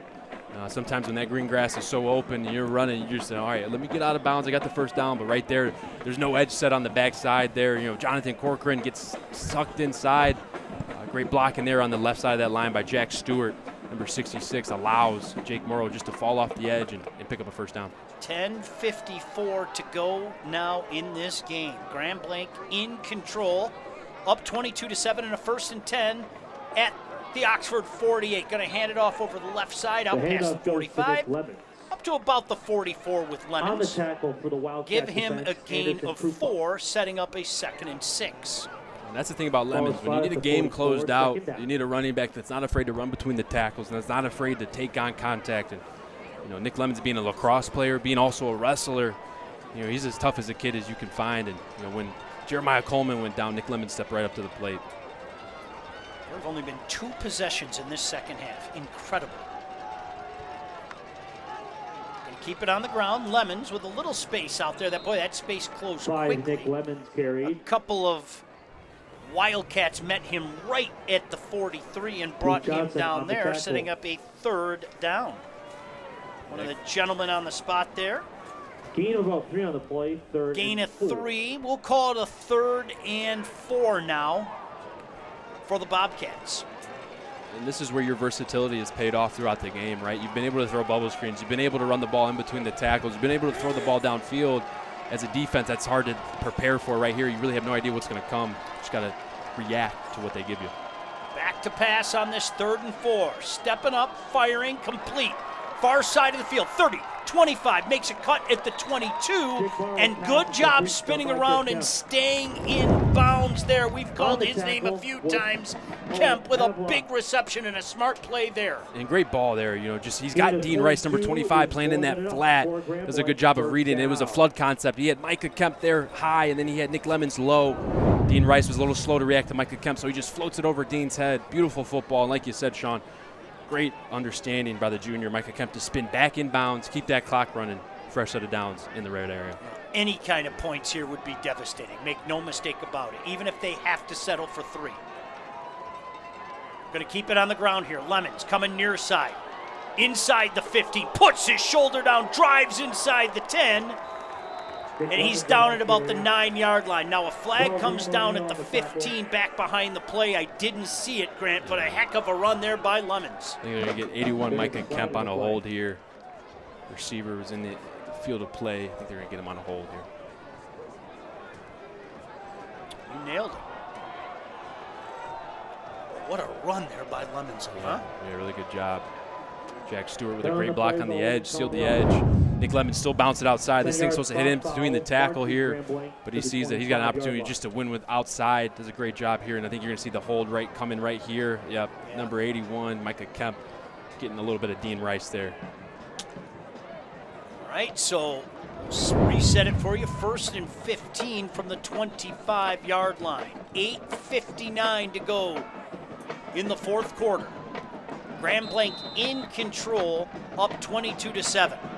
Another score here of any variety would be devastating. Man in motion. They fake the jet. Keeper for Morrow.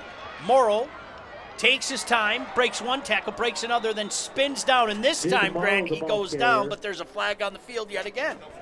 No flag on the field. My apologies. No flag there. Really good job. They run the jet sweep, but they add a little, run action on it there so the quarterback can read it. Gets a read option. Nobody's there front side, and he's able to capture that edge and pick up some good yards. Scores? Yeah, give me some scores here. What do we got? Howell up 28-26, end of the 3rd quarter. Mona Shores and Byron center. How about this? 4th quarter, 23-23. And Granville and Hudsonville in a battle. 16-12 in the 4th quarter. Granville on top. I formation, the handoff to Lemons. Lemons breaks out of a tackle. He's inside the 10. He's inside the 5 and dives out of bounds at about the 4-yard line. That's going to be a huge 1st and goal for Grand Blanc. And we've been talking about Luke Johnson and how hard he is to tackle, but when you throw in Nick Lemons, don't forget to include him in the conversation. The wrestler breaks right out of A.J. Kruppa's tackle, and when he does that, he just squirts out backside, and all the pursuits front side. So he's got free lane to run, and he gets a good block downfield from Sendry. Almost was able then to get in the end zone, but sets him up here 1st down and goal from about the 4-yard line. I need to remind our viewers out there that this is only the 2nd possession of this 2nd half. Amazing. 1st and goal, the handoff to Lemons. He tries the middle. The wall of white pushes him back. Not before he picks up 1. Should be a 2nd and goal from the 3-yard line. Now this is when Grand Blanc, you would assume that they're going to head to the barn. They're going to grab that big old bench, and they're going to milk that clock right now. Yep. They're going to probably snap the ball here with about 5 to 3 seconds left on the play clock each time. Because right now, points aren't the most important thing. It's just about draining this clock down, keeping the ball on your side, and then going from there. See if Morrow does just that. Snaps it with 12 on the clock. Handoff to Lemons. Tries the middle again. He's pushed back again. I believe that's going to go for no gain. Setting up a 3rd and goal. Grant, I need to reiterate, though, even if they have to settle for 3 here, that's huge. That's absolutely huge to go up by 18 because now you're up 3 scores. Yeah, and it's pretty much good night at that point. Just the way that Oxford has to, respond. They're a run-powered team, 3 tight ends on the field.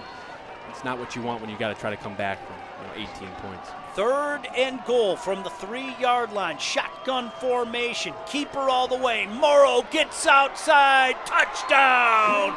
Touchdown, Bobcats! Boy, look at that. Jake Morrow, look at him seal the edge here. Just a quarterback design run. Get your quarterback as the 11th player. You get Nick Lemons, great block. on the cornerback, Liam O'Neill, and then get a little contact on the corner, allowing your quarterback to get to the edge. And Jake Morrow, one thing's true today, it's he can find a lane and he can run. That is a huge touchdown. Make no mistake about that.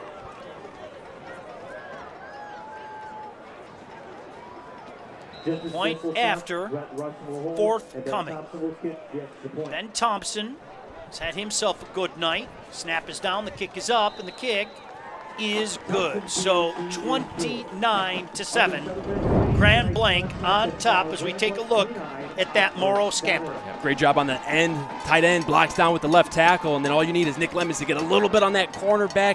Liam O'Neill, number 12, and he does. And right there, Jake Morrow crosses the goal line there for quite possibly could be the dagger. Hey, Hungry Howie's is a great partner of the State Champs Network, Mr. Football and Anvil Awards. Hungry Howie's, the original flavored crust pizza. Order your pizza at hungryhowies.com. So I think the boys want to try the chicken and waffle pizza, and I'll get myself the double pepperoni and extra Cajun. Is that good? You guys let me know how that one tastes. Maybe we can, maybe we can share. I'll trade you one of my pieces for one of your pieces. That's a fair trade. Okay, that's good. It's nice of you, Sean. I know how much that Cajun crust means to you. I love that stuff. Oh, my goodness Ben gracious. Stanley will kick from the tee for Grand Blanc. 29-7. Grant, we talked about how this offense came in, averaging nearly 35 points a game. Well, they're at 29 right now. I don't think they're going to do too much more offensively with only 6:44 to go. They'd love nothing more than to eat off the remaining minutes if given the opportunity. Short kick taken at about the 9-yard line. Coming up the middle, now coming near side. 20, 25, cut at the 30, out past the 35. Good hard run up to about the 40-yard line. Jaden Sloan brought That's a good return there by Owen Pavlock. Good job of getting north and south and following your blockers. Hey, the Construction Association of Michigan provides a vast array of resources, services, information, and training to our diverse membership in Michigan's construction industry. Go to buildwithcam.com for more info. Well, now you're taking Oxford out of their comfort zone. Now, Grant, you mentioned it earlier. They like to run the ball a little bit. They're going to have to put it up here. They start out in an I formation now in motion out of the backfield. Fake the handoff to Johnson. Hendricks back, looking, firing, incomplete. Liam O'Neill, I believe, was the intended receiver at about the 50-yard line. Just a one hopper to get there. Broken up on the play. Setting up a 2nd and 10. Yeah, and there was a sail route there. Liam O'Neill was the receiver intended. He ran a 10-yard out. Luke Johnson ran to the flat and they had a post behind it. So they're trying to get a levels concept on that sideline. And Jack Hendricks, if he lets it go right away on that third step, he's got an opportunity there, but he holds it and allows DeAndre Green to play into the picture. DeAndre Green gets a hand on it, disrupts the pass. 6:27 to go. 2nd and 10 for Oxford on their own 40-yard line. They're going to have to score and score fast and then score again and then score again because they're down 29-7. Fake the handoff. Hendricks under pressure, rolling near side. Now he's going to take off and run. 45, dance out of bounds at about the 46-yard line. Picked up about 6. Not much there. Take what the defense will give you. Setting up a 3rd and short. Just play action pass here, and Brady Parashos there just flies in. Feels like he has a free hit on the quarterback, but Jack Hendricks got a little mobility to him as well there. Sees the pressure coming, steps out of it, and moves the chains there forward, leaving this with a 3rd down and 4. Well, let's see what they dial up here. Johnson is going to split wide. Empty look for Jack Hendricks. Back to pass. Pressure comes up the middle. Pass goes over the middle. Complete. 1st down into Grand Blanc territory. Flag flies late after the play. I think that's going to be against Oxford. That's a frustration penalty, Grant. Yep, it is. I think they're going to get number 75 there. Aiden Ryan, just a little excessive after the whistle there, playing downfield. Well, the good news is it'll be a 1st down. The bad news is they're going to move him back 15 yards. Heck of a season for Oxford. Personal foul call. Make no mistake about that. You touched on it early. The OAA is just a different breed, man. That is one tough conference. It really is. The teams that are in it each year, I mean, they just really prepare themselves for playoff football. And that's talking with the coaches each week. And that's the number one message is we're playing playoff football in September, October. It's just way before it even comes. They're ready for it. So let's check. That is not going to be a first down. How about that? They're saying it happened during the course of the play, so they're going to move them back. I believe, what, a 3rd and 11 from the 39-yard line now?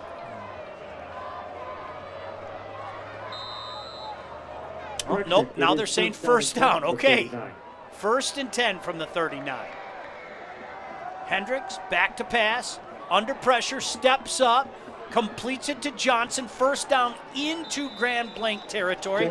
Boy, he was awful close to throwing that pass past the line of scrimmage, but I think he got it off just in time, and Johnson did the rest of it, a first down into Grand Blanc territory.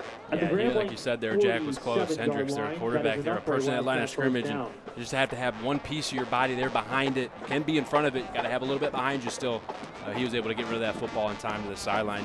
Luke Johnson there on the reception, able to pick up the first down. Clock running. That is the enemy right now. 5:45 to go. Hendricks under center. First down. Fake the handoff. Back to pass. Stepping up. This time he's going to run. Hit it about the 43. Falls forward to about the 40. Let's see if Oxford decides to use a timeout. They are not yet. At the 41-yard line, clock continues to run. That should be a 2nd and 4 situation now for Oxford. 29-7, Grand Blanc on top. Grant Perry in the booth with me. Kara Lyles down on the field. We'll check in with Kara at the end of this one. Hendricks in the shotgun. Empty backfield. Back to pass. Completes at the 35. Nice cut. 30, 25, 20. Hit at the 16, hit hard at the 15, and goes down there. But a heck of a yak right there by Eli Carpenter. Yeah, really good job. They go 4 strong. I mean, you're going to put 4 receivers on one side. And as a defense, you got to either shift or bring other guys to the party right there. They do a good job of running Eli to the flat. Number 42, Luke Johnson, was outside wide. He ran his corner off, so he gave Eli some room to work and was able to then to pick up a first down after that, yards after catch. And you can see the athleticism there by Eli. It's all about getting the guys the ball in space, and they haven't been able to do that with the receivers much today. Fresh set of downs, 15-yard line, man in motion. Hendricks back to pass. Pressure comes backside, down he goes all the way back to the 30-yard line. That's going to be a loss of 15. Guess who? Makai Williams, the captain, arguably having one of the best days on this Grand Blanc defense here. Had that safety in the first half and just playing with his hair on fire here. Coming off the edge, beats Liam Sombrowski there, gets around the edge and brings down Jack Hendricks. Boy, heck of a game here tonight by that young man. We could say that about a lot of Bobcats tonight. Yeah, absolutely. Inside 4 minutes to go. 2nd and 21 for the Wildcats at their own 26-yard line. Hendricks in the shotgun. Back to pass, looking, incomplete. Intended receiver fell down. Looked like he may have overshot him anyway. Setting up a 3rd and long. Hey, the Salvation Army has teamed up with the State Champs Sports Network. Help support the Salvation Army by volunteering for the annual Red Kettle campaign. Go to registertoring.com to sign up as an individual or a group. Always make sure I have a few extra dollars in my pocket when you go to the grocery store this time of year. You see those fine folks out there with those red kettles, and give what you can. I know we're all struggling in a certain regard, but give what you can. 'Tis the season. Like the song says, it's the most wonderful time of the year. 3rd and 21. Hendricks, shotgun formation. Wants it all, going up top, in and out of the hands of the intended receiver. Boy, I thought for a second Jake Champagne had it out there. Grant, let's take a look at that replay. Yeah, I mean, you get what you want. You get a one-on-one opportunity. Jake Champagne standing at 6'2", going against DeAndre Green at 5'9". You get the look you want. Beautiful ball. Put it right where he can go get it. Got to credit the defense. DeAndre Green looks like he got a hand in there, and great job. See them boys going at it. Good call there. 4th down. This could be it. 4th and 21 for Oxford with 3:39 to go. Hendricks running the play in. We want to remind all fans that checking out now is the district trophy will be awarded to the winning team. Liam O'Neill. To stay in their seats so the award ceremony may begin at the Here we conclusion go. of the game. 4th and 21. Oxford on the Grand Blanc 26. Wants it all. Going up top. Incomplete. Jack Hendricks no flag on the play. Jake Champagne. And they turn it over on downs. And it is Xerox, and they go right back to the same look. They like the matchup. They like the 6'2 receiver on the 5'9 cornerback, and DeAndre Green 2 for 2 on this drive with pass breakups. Hey, our next Game Time Live football broadcast will be next Friday, November 15th. And since we know these teams are winning, it's going to be Warren De La Salle taking on Birmingham Groves in the Division II regional final. The game will be on MHSAA TV starting at 7 with the replay on the State Champs YouTube channel the next day. Man, that's going to be a good one. Oh, can't wait. We were out there earlier this year. I'm a big fan of Coach Flaherty, big fan of Coach Roan, so fun times. Grand Blanc takes over. Handoff up the middle, not a lot of space up there. About to the original line of scrimmage. Michael Bell, the ball carrier for GB. Michael Bell with the carry. I believe Dean that's Rice going to be a making the gain tackle of for the maybe Wildcats. one. Second maybe. down and 9. Yeah, let's be nice and get one, shall we? It's a nice thing that you, Sean. Yeah, the clock's going to continue to run. I don't think Oxford's going to use their timeouts either. And you watch Morrow. My grandfather had a farm in Ontario, so I learned at a very young age to go to the barn, get out that giant bench, and how to milk the cows. And that's what they're doing, milking the clock. They snap it with 1 second on the clock, get it up to the 29-yard line, and this time I believe Oxford is going to use one of their timeouts. Minimal gain, only a gain of 3, setting up what should be, we'll call it a 3rd and Oxford 6. calls timeout, their second of the half. Once again, we remind 2.5 to go, only one timeout remaining as well. Hey, it's been 3 years since Grand Blanc won the Division I district title. The Bobcats took on Howell in 2021, and they dominated from start to finish, winning 49-28. Grand Blanc would go to the semifinals that year. A key chain. If you correctly identify what's on the key chain or congratulations to the Bobcats. The car is yours. I think we can call the race now, right? I think we can do that. 29-7 with 2.5 to go here. If you wish to have your ID with you tonight, came out on their home field and protected it. Look at that Bobcat. You see those eyes? Oh, yeah. I think the kid camp got that. He's everywhere, man. He's a hungry Bobcat.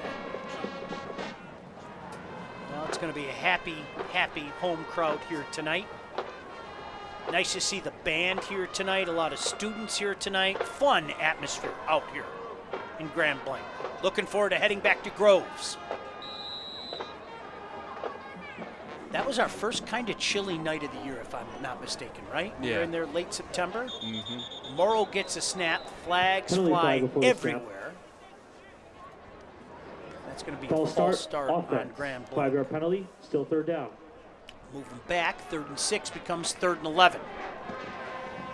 Surely they'll run the ball here, right? Yep. I would be hard pressed to bet otherwise here. You know, just got to imagine they want to run this clock down as much as they can here, run it 3rd down.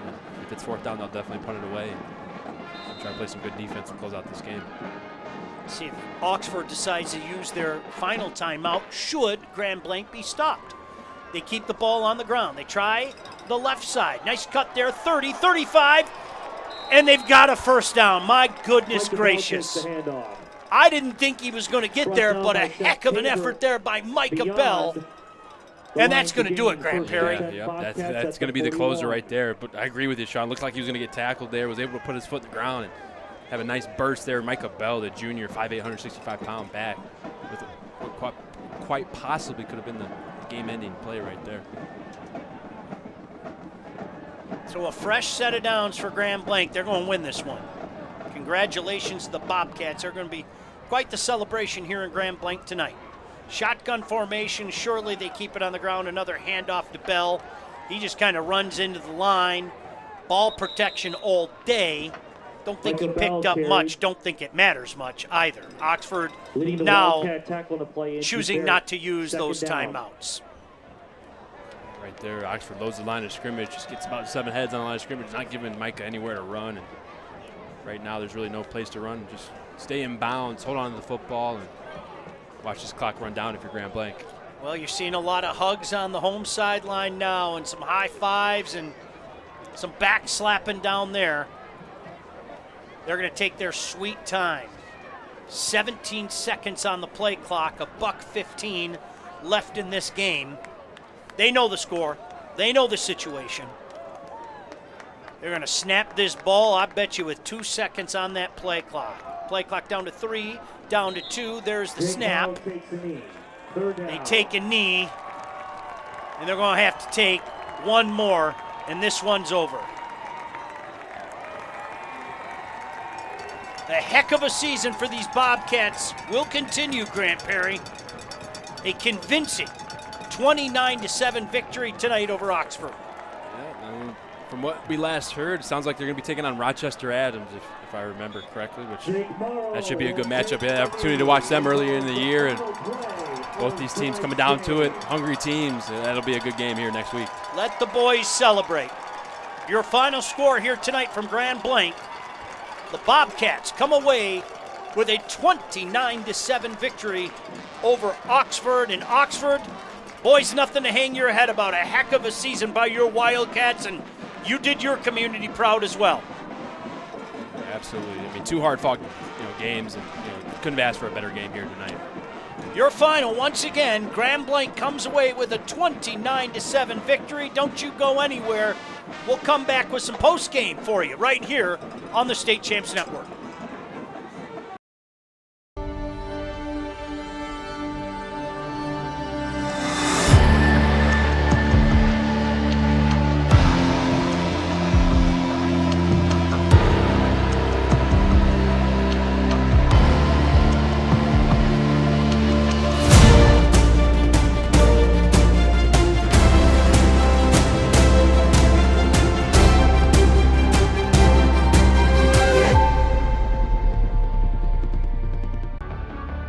Your persistence and dedication have brought you this far. But the fire of curiosity within you burns to push beyond your limits. LTU is the place where your passions and curiosities can soar, pushing your mind and body to new magical heights. Lawrence Technological University. Be curious. Make magic.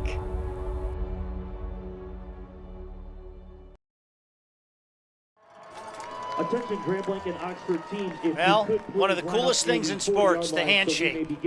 Grant, you've been on both sides of it, the victorious team and the losing team. We'll get your thoughts in a second, but first, why don't we throw it down to Kara Lyles. Kara? Jake, you're a district champion. What's going through your mind right now? It's crazy, man. We had a goal at the beginning of the season. It was to make it to Fort Field. First, starting with the SVL champions, we did that. Our second goal was to win districts. We did that. Now we're moving on to regionals. We'll see. I think we play Adams, so I'm looking forward to that. Our team's looking forward to that. We're coming. We're ready. Really dynamic performance from you and your team tonight, getting it done on the ground, in the air. Just what do you attribute that offensive success to? I'm just so proud of our guys, man. Our O-line worked their butts off. Nick Lemons, our running back, ran his butt off. I threw the ball. Our wide receivers blocked. Everybody, whole offense was clicking. I'm just so proud of our guys. Moving on to that regional next week, how do you prepare this upcoming week for Friday's matchup? Sunday, we got to come back, celebrate, be safe today, tomorrow. Sunday, we got to get back to work. Jake, we'll let you go celebrate. Congratulations, you're a district champ. Thank you. All right, Jake Morrow, everybody. Guys, I'm going to send it back up to you. Boy, Jake is spot on. I think one of the stories of this game, Grant Perry, was the outstanding work by that offensive line to give him all the time in the world to throw. Yeah, I mean, there wasn't really a time during this whole game where it looked like they were going to get some pressure or provide a little, spark there on the D-line from Oxford. Morrow had all day, which allowed those receivers to get open, allowed the run game to develop. And credit to Morrow and this offense and the rest of this Bobcat team. I mean, they earned it. They were the better team today, and they're moving on because of it. How cool is that moment? Can't fake that excitement, can't fake those smiles from the coach on down. Isn't that awesome?